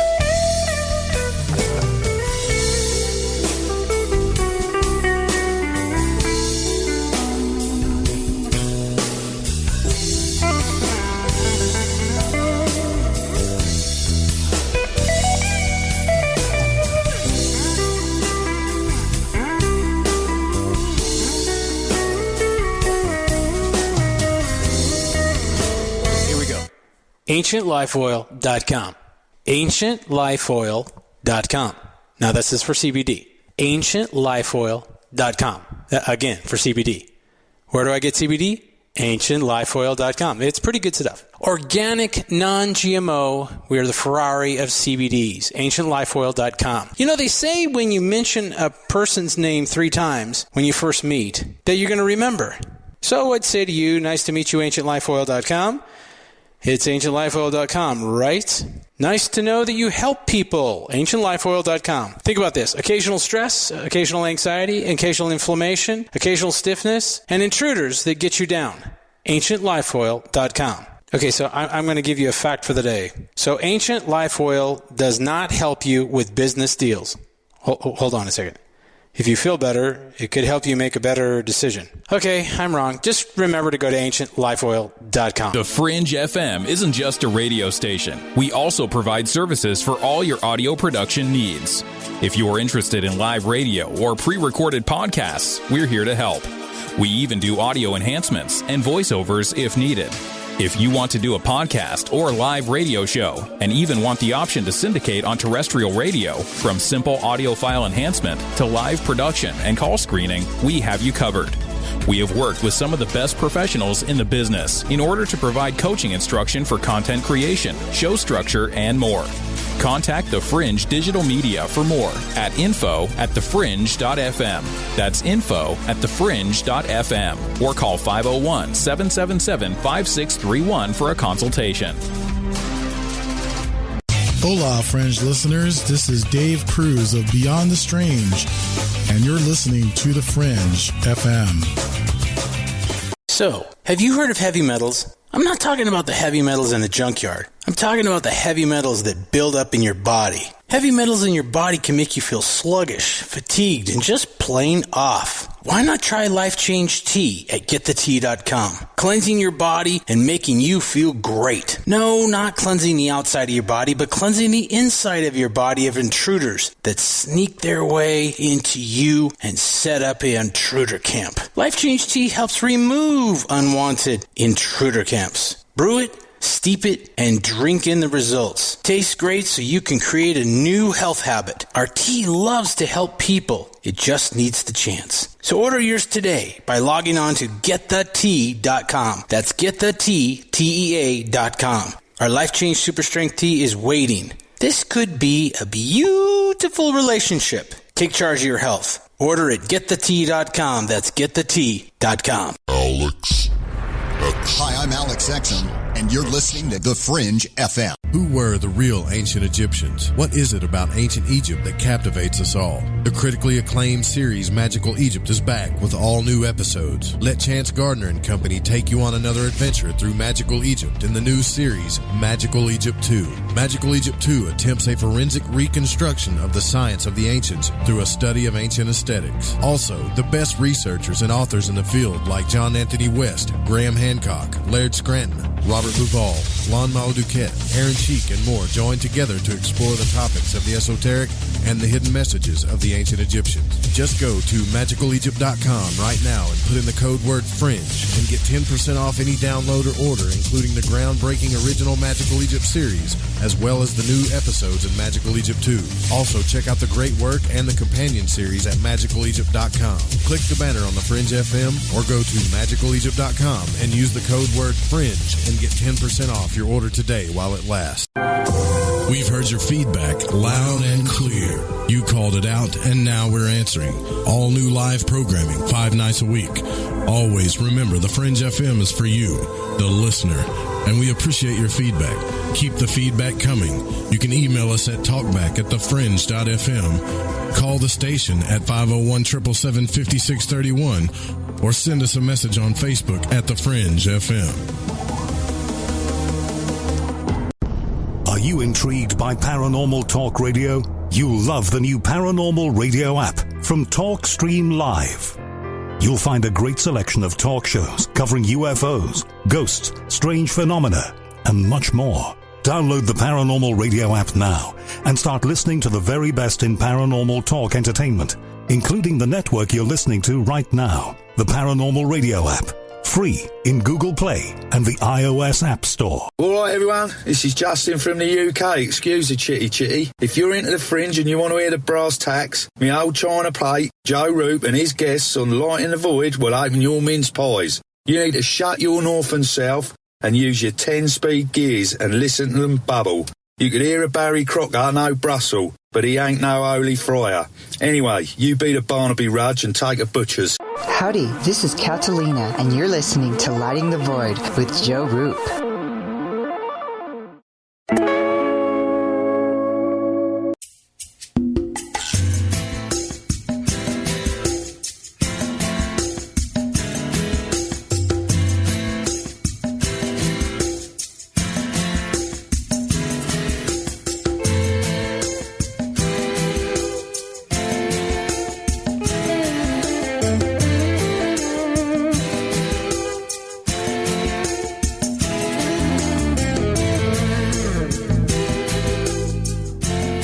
Phone lines are open at 1-800-588-0335. If you've got a question for Dr. Jacob Liberman, you can call in and ask. Of course, you can always text in and ask. It's a lot easier for me to, sorry, I hit the mute button there, but it's a lot easier for me to take your call so I can focus on the conversation. So it's 1-800-588-0335. Dr. Liberman, I wanted to bring back up color. Color is something that fascinates me. I've had people on the show. Now, this may be a subject I don't know you're familiar with, but I've talked to several people that are really fascinated with the pineal gland.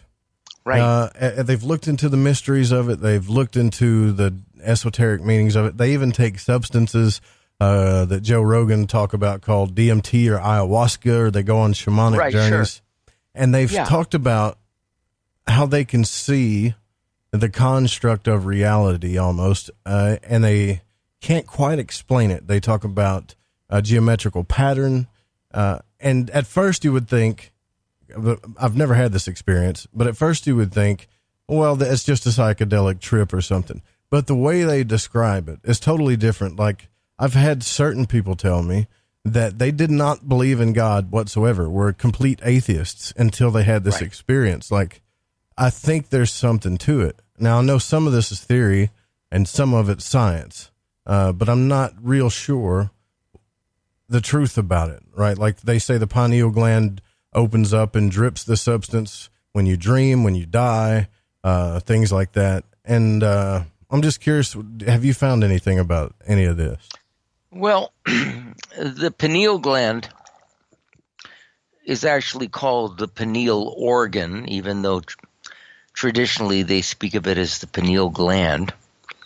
The scientists refer to it as the regulator of regulators because it's the part of the brain that impacts every other regulator in the body. The pineal is the body's light meter.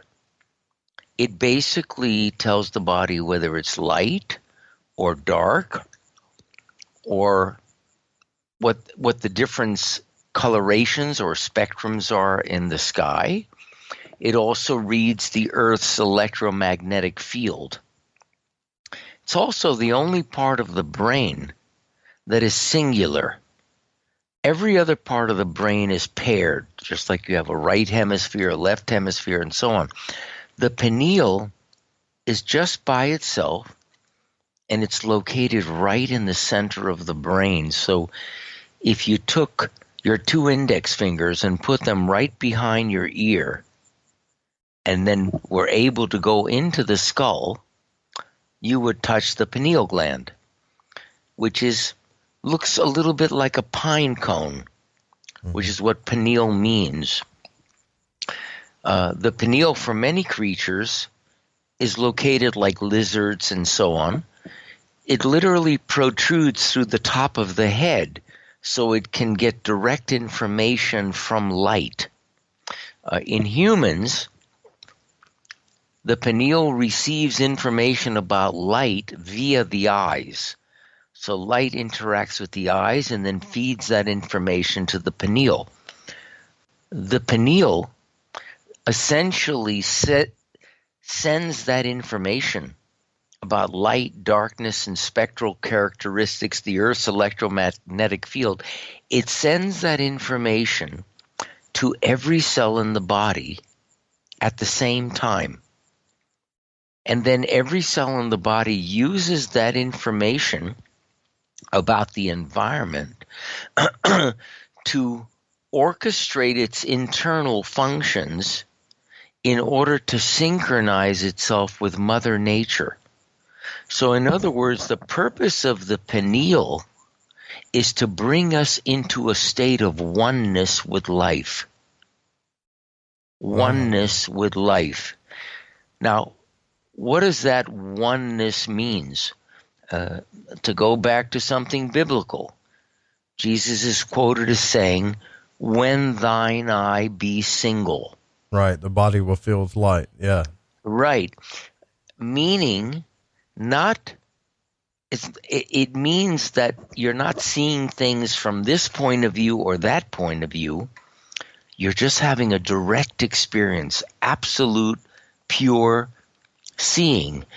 And so the pineal has significance in terms of spirituality. People speak about it as the third eye, the seat of the soul, the sphincter of thought. Mm-hmm.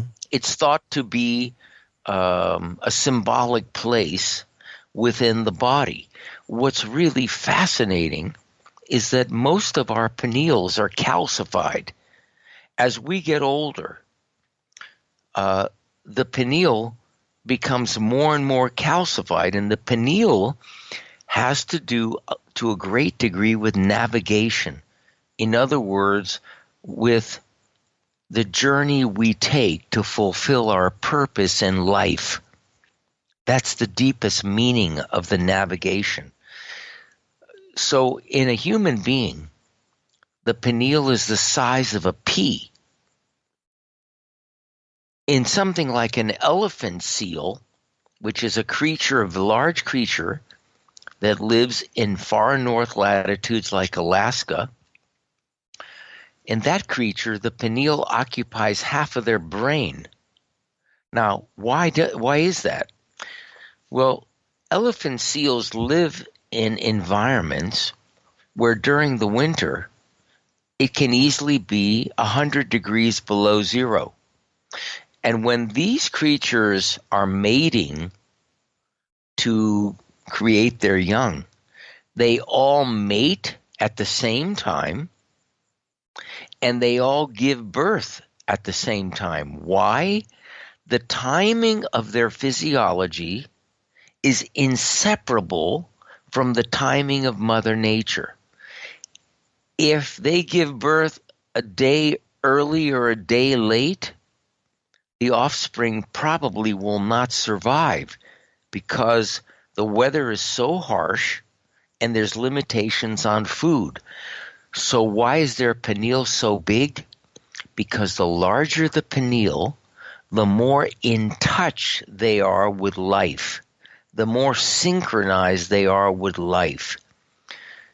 Animals typically have larger pineals.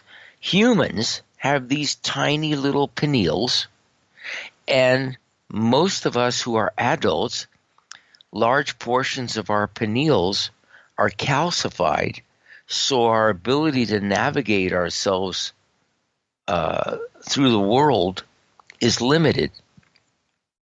So the pineal, the reason it has a spiritual significance is it's our guidepost, it's our North Star, it's our built-in compass, if you will. And so then, how do you begin to open up these structures? Because the pineal is singular, it's not something that has two halves. It signifies unity. It signifies oneness. It signifies being in a state of inseparability from life, from Mother Nature, from godliness, whatever you'd like to call it. So then the question is, how do we get there? I mentioned before that in the Gospel of Thomas, Jesus is quoted as saying, when you see up is down and down is up, when the outside and the inside are the same, when you see a man as a woman and a woman as a man, then you enter the kingdom. Yeah, then you enter the kingdom. 1,500 years ago, a great sage named Sengsten wrote a very profound piece, and the first verse goes something like this. The great way is not difficult for those who have no preferences. When love and hate are both absent, the world is clear and undisguised. Make the slightest distinction, however, and heaven and earth are terribly apart. So what Sengsten is saying is the part of our system that sees one thing as good and one thing as bad actually makes the world, divides the world into good and bad and right and wrong. And it causes us to live in a world of problems rather than in a world of solutions. What does this have to do with color, which is a big part of my work? I discovered about 40 years ago that when I had people think about colors, visualize colors, or look directly at colors, they all had a different experience. One person would look at a red color and feel very relaxed, and their blood pressure would drop. Another person would look at red and they'd get terrified and their blood pressure would rise. And when I had people looking at all the different colors of the spectrum, I found something rather fascinating. Everyone seems to like some colors and dislike others, or like certain colors more than others. And so what I started to notice is that because colors are a perceptual phenomenon, it's something we perceive, which is a portion of the spectrum of energy we call light. So everything that we perceive as a color is a portion of the light spectrum. And since light is the fundamental energy from where life emerges, I discovered 40 years ago that the colors we liked or felt comfortable with were vibrationally the foundations of the life experiences we felt at peace with. However, the colors we felt uncomfortable with or that we recoil from were vibrationally related to aspects of life that we're uncomfortable with. People that trigger us, experiences that we recoil from.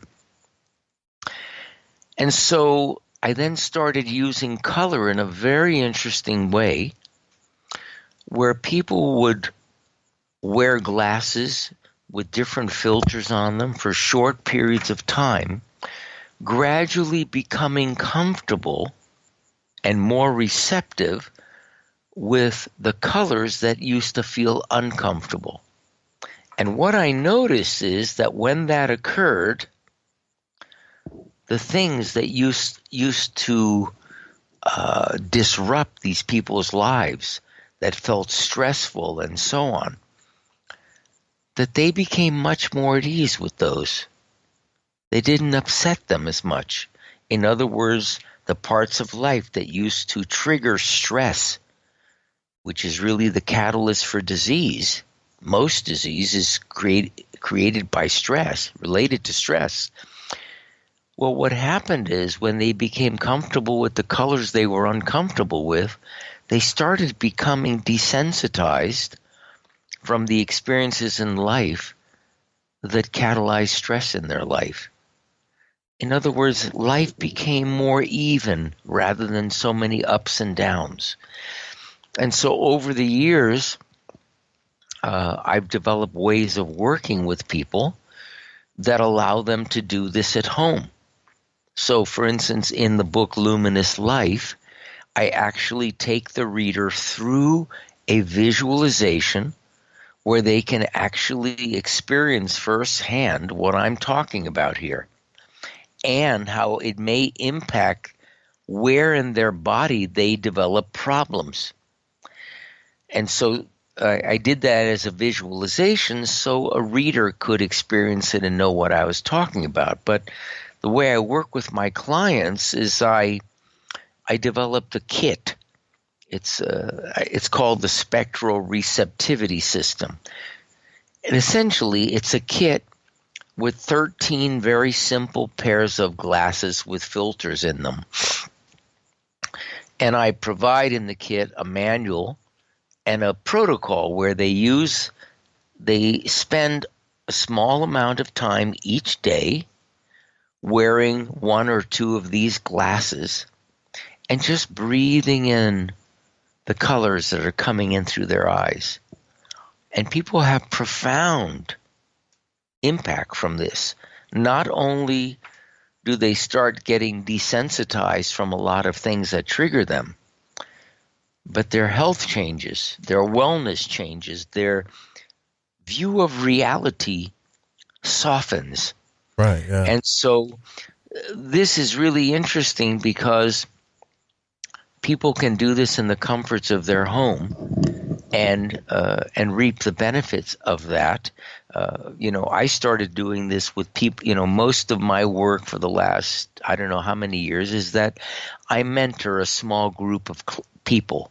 I work individually. You don't do your direct practice anymore, right? You're retired from that? No, I haven't practiced for 33 years. What I've been doing for many, many years, I taught workshops all over the world and did keynote addresses, and I still do some of that.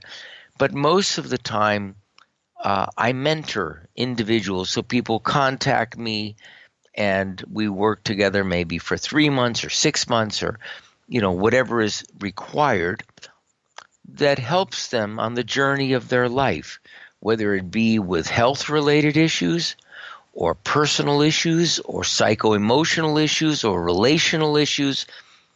Whatever they have going on in their life, that's what we work on. And for years, I incorporated color because it was such a powerful, powerful therapeutic tool. And so people would say to me, God, I'd like to be able to do that at home, but, I can't afford to mentor with you, whatever. So I created a kit a year ago. So now people can actually do this at home on their own. So this is a very powerful area. Well, I'm glad you did that, actually, before you explain that, because I've read a lot of books about color. Well, like Vera Stanley Alder's book on the third eye and stuff, where they talk about color, of some alchemical books that talk about color and even stained glass color healings and its effects on people. And I always thought, well, how can we use this? It's great. The knowledge was great. So you've actually got a book, how to effectively use it. That's fantastic. Oh, it's a kit. It's a 20-page manual that I've written, and it comes with 13 pairs, simple pairs of glasses, and it gives you a 28-day protocol that you can do at home, and how you can use this at the change of seasons and different times when you feel stressed and so on. And, for years I developed medical devices. I've taken things through the FDA. I developed the first FDA-cleared vision training device. I developed several light therapy pieces of equipment that doctors and therapists would use in their offices. But for me, you can only impact a small number of people doing that. And so those devices are very expensive. So the whole idea was to try to create something that was affordable and effective, and people could use it in the comforts of their own home. So that's what I put together, and now people can begin to experience this directly, which makes it even better. Yeah, Josh in the chat room was asking specifically. It's funny you mentioned that there are no coincidences, because Josh was asking this almost right before you brought it up. And just to let you guys know in the chat that are asking about color, I didn't bring it up to him. So that's kind of coincidental. I like that. It's a synchronicity there, because they were wondering about it. He's also wondering, where can he get that? Is that on your website at jacoblieberman.org? .org. If people go to jacoblieberman.org, I don't have like a marketing site where we're into selling a lot of things. It's really more of an informational site where people can gain information about what we do and listen to videos and so on. But there is a page, I think it's called Shop or something. Yeah. And if they go there, it's called the Spectral Receptivity System 3. I found it. And that's the whole kit, and it's designed for the public, so it gives you information about light and color therapy and different ways people have used it, and then it shares how I came up with this particular approach, which was after working with thousands of people, and then a very simple way where people can use it at home in a way that takes very, very little time. Yeah, it's funny because I'm looking at some of these, and you know what it reminds me of? When my father, he used to take me hunting when I was a kid, and some of these shades remind me of that, because he loved those glasses, right? And my dad was notorious for being in a bad mood. But, now that I think about it, especially that light, really light tan color you have there, when he put those shades on, it's almost like he turned into somebody different. He behaved differently. Well, he did. That's how color impacts us. There's a reason people talk about rose-colored glasses. Yeah. And people have all kinds of expressions like that. Why so blue? So there's been associations with colors for thousands and thousands of years. Most people that are involved in the color therapy field, and most books that have been written, have they've developed models on, this means this means that. I have not found that to be the case. Those are interesting theories. They're good starting points. But I have not found those to really be the way things work. You mean like really red does this, like right. It does this for everybody? It doesn't. I've been looking at this for a very long time. Okay. And everybody's response to color is unique. Everyone is unique. And so what I like about the way that I've come to use it, which has come through working with many thousands of people, is this respects everybody's uniqueness. I don't make any meanings about it. I just use it and allow the person to have whatever experience they have with it. I see. Okay. Fascinating. Yeah. We're in the last segment here, guys. So, Yeah, if you got any questions, you can email them to me. You can always call in. It's toll free. It's 1-800-588-0335. If you got any last questions for Dr. Liberman, we'll be right back after these short messages. Shortest break of the night.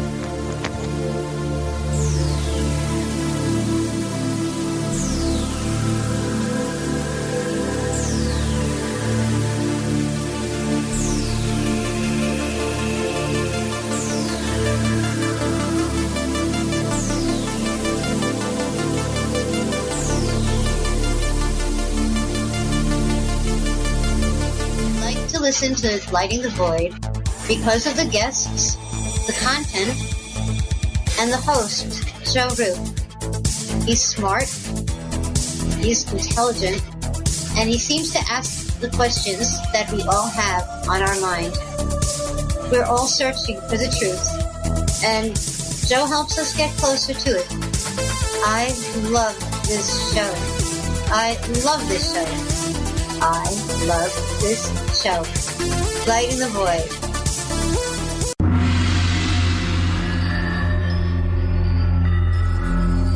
Greetings, galactic community.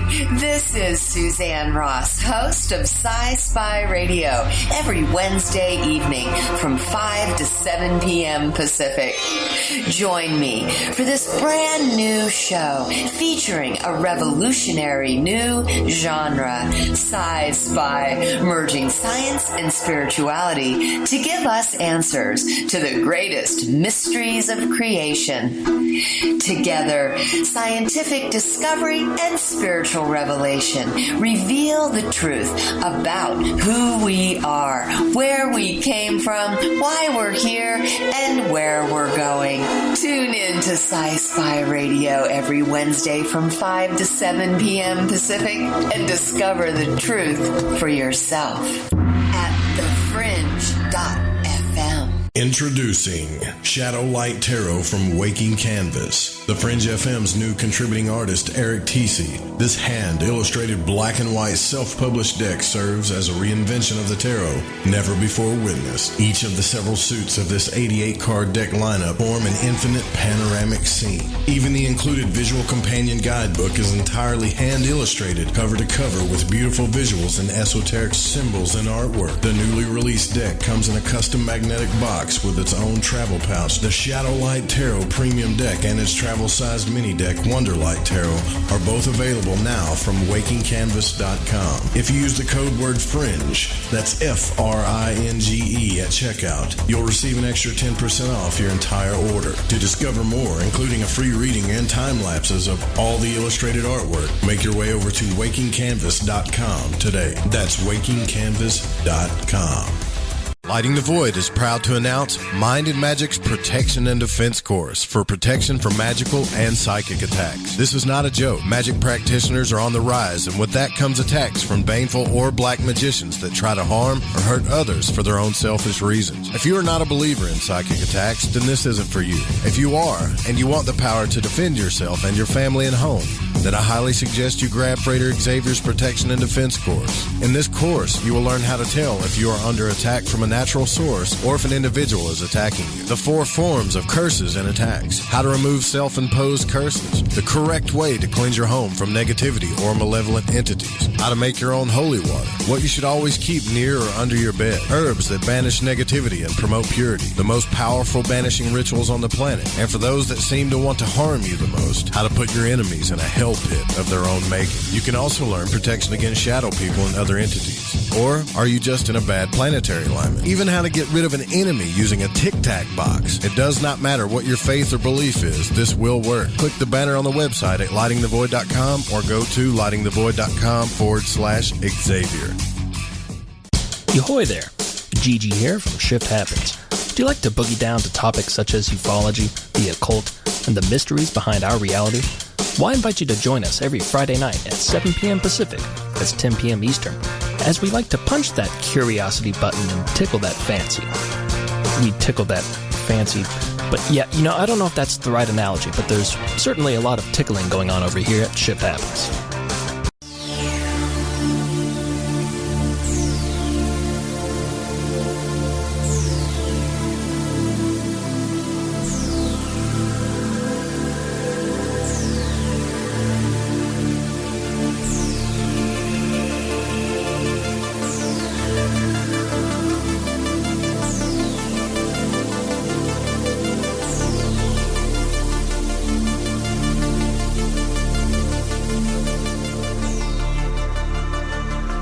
All right, welcome back to Lighting the Void. I'm your host, Joe Roop, live on the Fringe FM. We're here with Dr. Jacob Liberman, and the call-in number is 1-800-588-0335. Right now, we have JD on the line and has a question for Dr. Liberman. So go ahead. What's your question? Hi. So you were talking earlier about when you got your vision, and you'd said something about a being or a feeling that had come over you to be able to see, and then you said that was outside of yourself, and I wanted you to clarify that because you kind of lost me at the bakery, okay? I was meditating, as I did every day. You know, in meditation, you close your eyes and you just watch your breath and so on. And I don't know exactly what occurred, but even though normally your eyes are closed, you're just maybe seeing some colors inside or something, or maybe blackness. But with my eyes closed, I could see myself in the room and the whole room that I was in. And I say I could see me, but I'm not sure it was, I'm not sure exactly how I was perceiving that, but I was able to see myself in the room. And everything was not only... you had such a severe you had astigmatism, and you still have that, but then that was, I don't know much about, how vision works. I know that my son, he wears like a +6 or something on the. So he's farsighted. He's farsighted and has a genetic anomaly from being Irish. Did he have an eye that turned in? Yeah, he had whatever that medical condition, but it wasn't marked. And then, as much as I've worked with a few doctors with him, and since I found something out that the eye doesn't finish its maturation until a human being turns between the ages of 28 to 35. So your eye keeps growing and changing, and he had gone through being legally blind, okay? So being told that, my son's legally blind, and I go in and start crying my eyes out. I bet. And then watching, him go where his eyes are getting better and better and better and better and better and better and better, So this is just progressive over time now, So and how old is your son now? He's 13. And did he have an eye that turned in, that seemed to turn in towards his nose a little bit, especially without his glasses on? No weakness. No. And did he have what they call a lazy eye? Did he have one eye that didn't see as well as the other? I think that's with every human being, though. No, I don't mean just a little bit different. I mean, did they say he had a lazy eye? No, there wasn't that kind of. Do you know what the condition is called? What he had?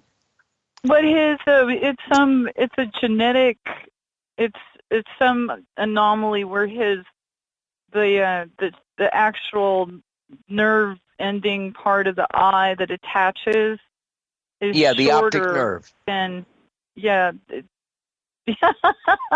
Okay, the optic nerve is shorter. So if that was your condition, so if it's a similar condition, then you were able to see yourself, and then that wasn't my condition. No, I didn't have a congenital condition like that. Okay. You had astigmatism in your eye, right? And I had astigmatism, which is something very, very different. Who has your son been working with? It's a clinic here in the Pacific Northwest. Like in Oregon? Why do you ask? Well, I'm just trying to Yeah. get a sense of what they've done for him. Are you in Oregon? Yeah. Where are you in Oregon? I'm in Portland. In Portland. Have you ever been to Pacific University College of Optometry? No. Is that a suggestion there to take him there?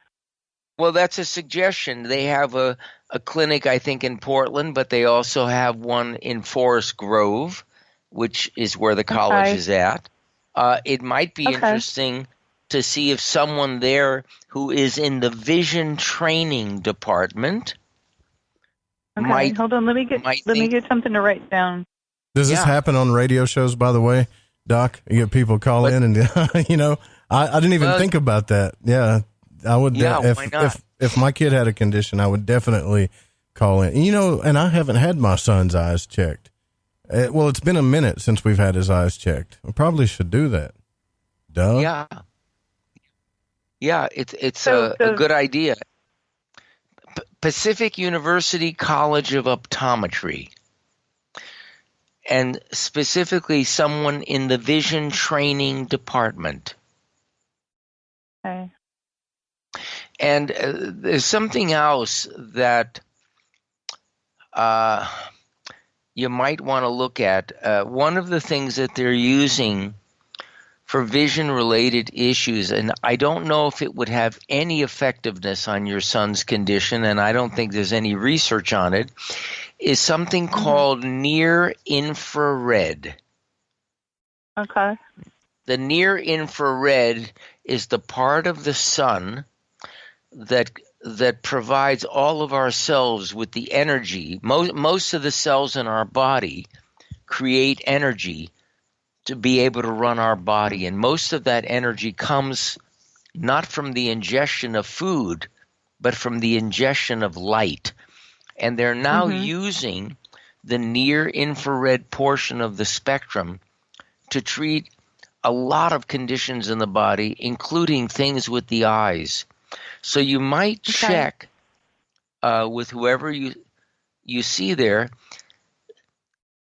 Ask them to check to see if they think that applying near infrared to the eye in very small amounts might be beneficial. All right, I'll check into that. Good. Fascinated me, though, that drove the call initially was that you had said that you saw yourself, outside of not being able to see yourself, and that you were able to see very clearly. And you then again don't know why that happened, or you do know why that happened? I mean, it's just I don't know exactly. It was just one of those things that happens sometimes in life that changes the direction of your life. Well, what we do know is that he, and you can correct me if I'm wrong here, is that you said that you had started to do certain meditative practices, right? Well, I started doing that in the early 70s, but this was a very unusual situation. I mean, I've helped several other people in the vision care field have similar experiences over the years when I was teaching and so on. So I'm not the only person who's had these kind of experiences, and I think I share them because I think it's something we have to investigate. Yeah, definitely. I wonder if it's like an inner sight that's been given. So, you know about the placebo effect, like if you believe something, yeah, of course, right? So, but then for you to be meditating within and then to see yourself clearly, but then did you actually, through your own, higher self, were you able to see? Do you know where I'm coming from, kind of? Yeah, I know exactly where you're coming from, and I don't think that I can give you a definitive answer on that. But, a placebo essentially lets you know that something that we think is nothing is just as powerful as something that we think is something. Because most placebo effects, if you look at thousands of studies, placebos are often just as effective as the actual therapeutic agent. Yeah, that's so wild. It's not just if you believe it or not. There's other factors involved. It's a very interesting area that you mentioned, placebos, that I think we really need to look at. Groupthink too. So the groupthink, World Football League or whatever it was, Uri Geller spoke, and he'd stated something to the effect of, if you guys here in England believe that England's going to win the World Cup, they will, or something. I'm probably minimizing, the impact of what was said. But on national television or worldwide television, you could see this soccer ball, football as they call it, move at the kicking point, and it's a closed stadium, there's no wind. England wins the World Cup, right? So you've got that phenomenon as well. So, but for you to be given a sight, but that's an incredible thing.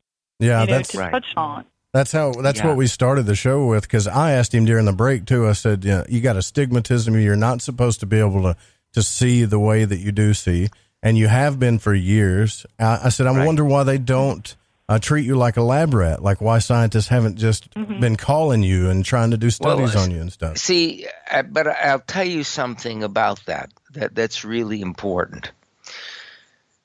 You see, I've had this experience, so I know that the experience is absolutely real. Right.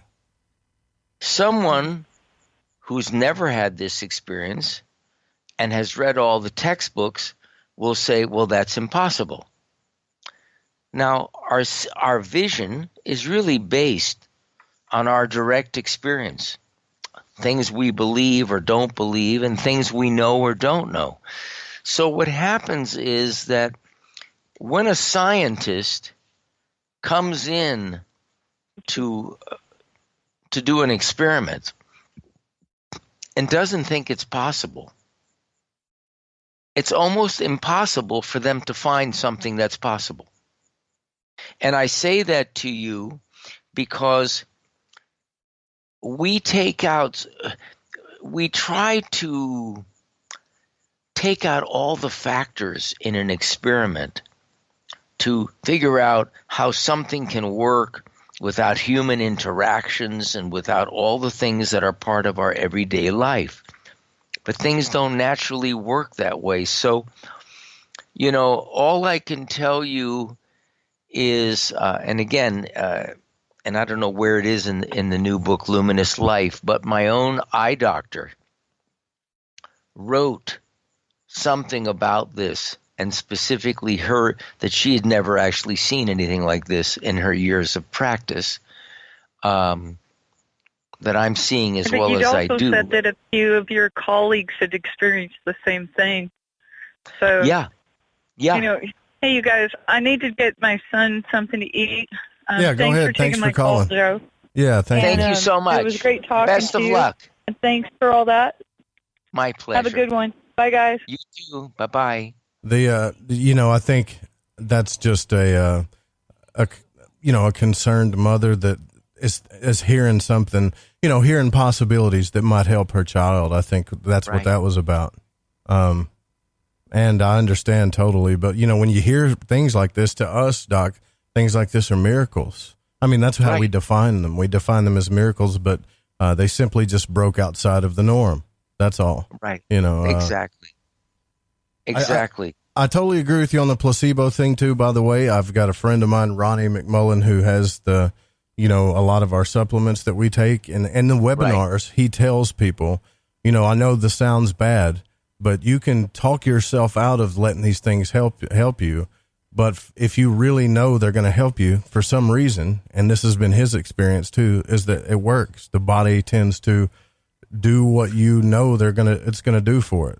It's kind of hard to explain. Well, you know, what's interesting is this area of placebos is being heavily investigated now.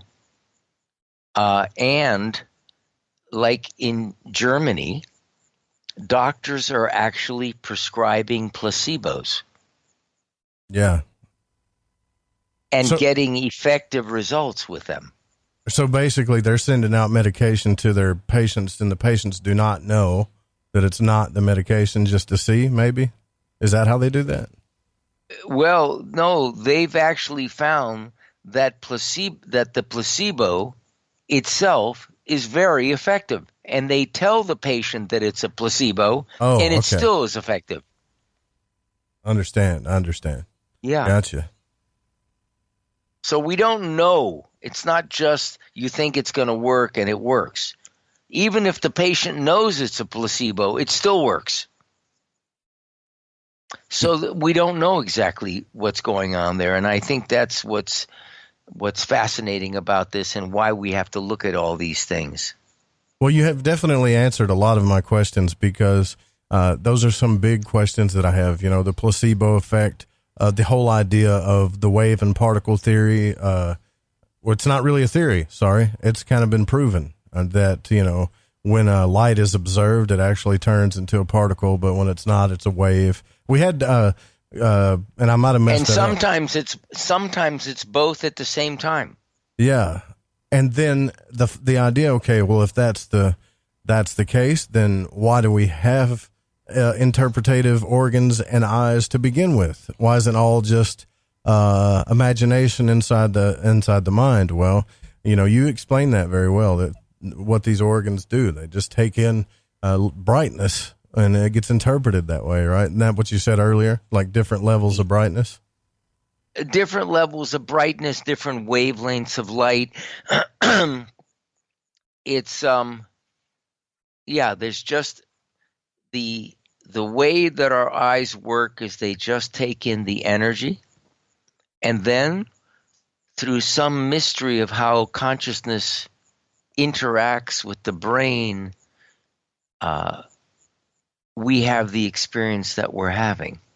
And I think that's part of what makes our humanity so magical. Well, we only got a few minutes left here, so what I'd like to do is have you just pretty much explain them. I'll give you the floor and explain the moral of what you've learned about all this. And I know it'll be hard to do in 5 minutes, but if you could try, that would be great. Well, what comes up for me is that love is the answer regardless the question. And essentially what I mean is that, you see, I'll give you an example. Many, many years ago, there was a physician who was head of the Department of Alternative Medicine at the National Institutes of Health. And he was very interested in trying to figure out what is it that causes us to get better or to heal. And so he started looking at hundreds and hundreds of studies where they compare pharmaceutical agents, the effectiveness of a drug, against the effectiveness of a placebo. And after analyzing hundreds of studies, they found that the difference was insignificant. One worked as well as the other. So then he said, well, I wonder if the same is true with surgeries. Now, it was very difficult to find what they call mock surgeries, which is a surgery where you open the patient up but you don't do anything. But he found 5 or 6 really good studies on mock surgeries where a patient comes in with a certain condition, like having torn cartilage in their knee, and where the accepted treatment is you do arthroscopic surgery and you remove the fragments. And so they would do the surgery, but they would remove nothing. And when they compared those mock surgeries to the accepted surgical procedure, there was no significant difference in the results.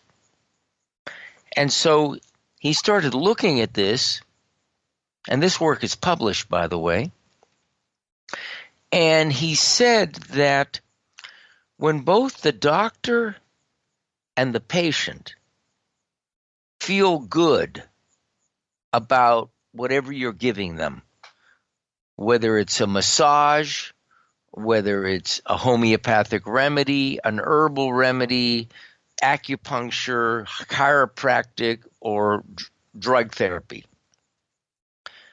When both parties feel good about it, on average, you get an 80% positive result. If, however, one or both people don't feel so good about it, it drops the effectiveness down to about 40%. And the more you try to figure out what is actually causing it to work, the less it works. And this is really interesting. So, for instance, when they do research, they say, well, we want it to be really excellent research, so we'll have a double-blind, crossover design study with placebos and so on. Every time you add a variable to it to try to determine exactly what's going on, the effectiveness of the treatment keeps going down to nothing. And if you do enough of those things, you eliminate the impact of the treatment altogether. So this is a very important question. And why did I say love is the answer regardless the question? Because essentially what all this shows is our relationship with the people who are helping us might be the crucial ingredient of why we get better. And this is why I spent time earlier this evening talking about how we treat each other, whether it be a server at a restaurant or someone parking your car or someone offering to help you. Aha. Okay. Yeah, that makes total sense. It does.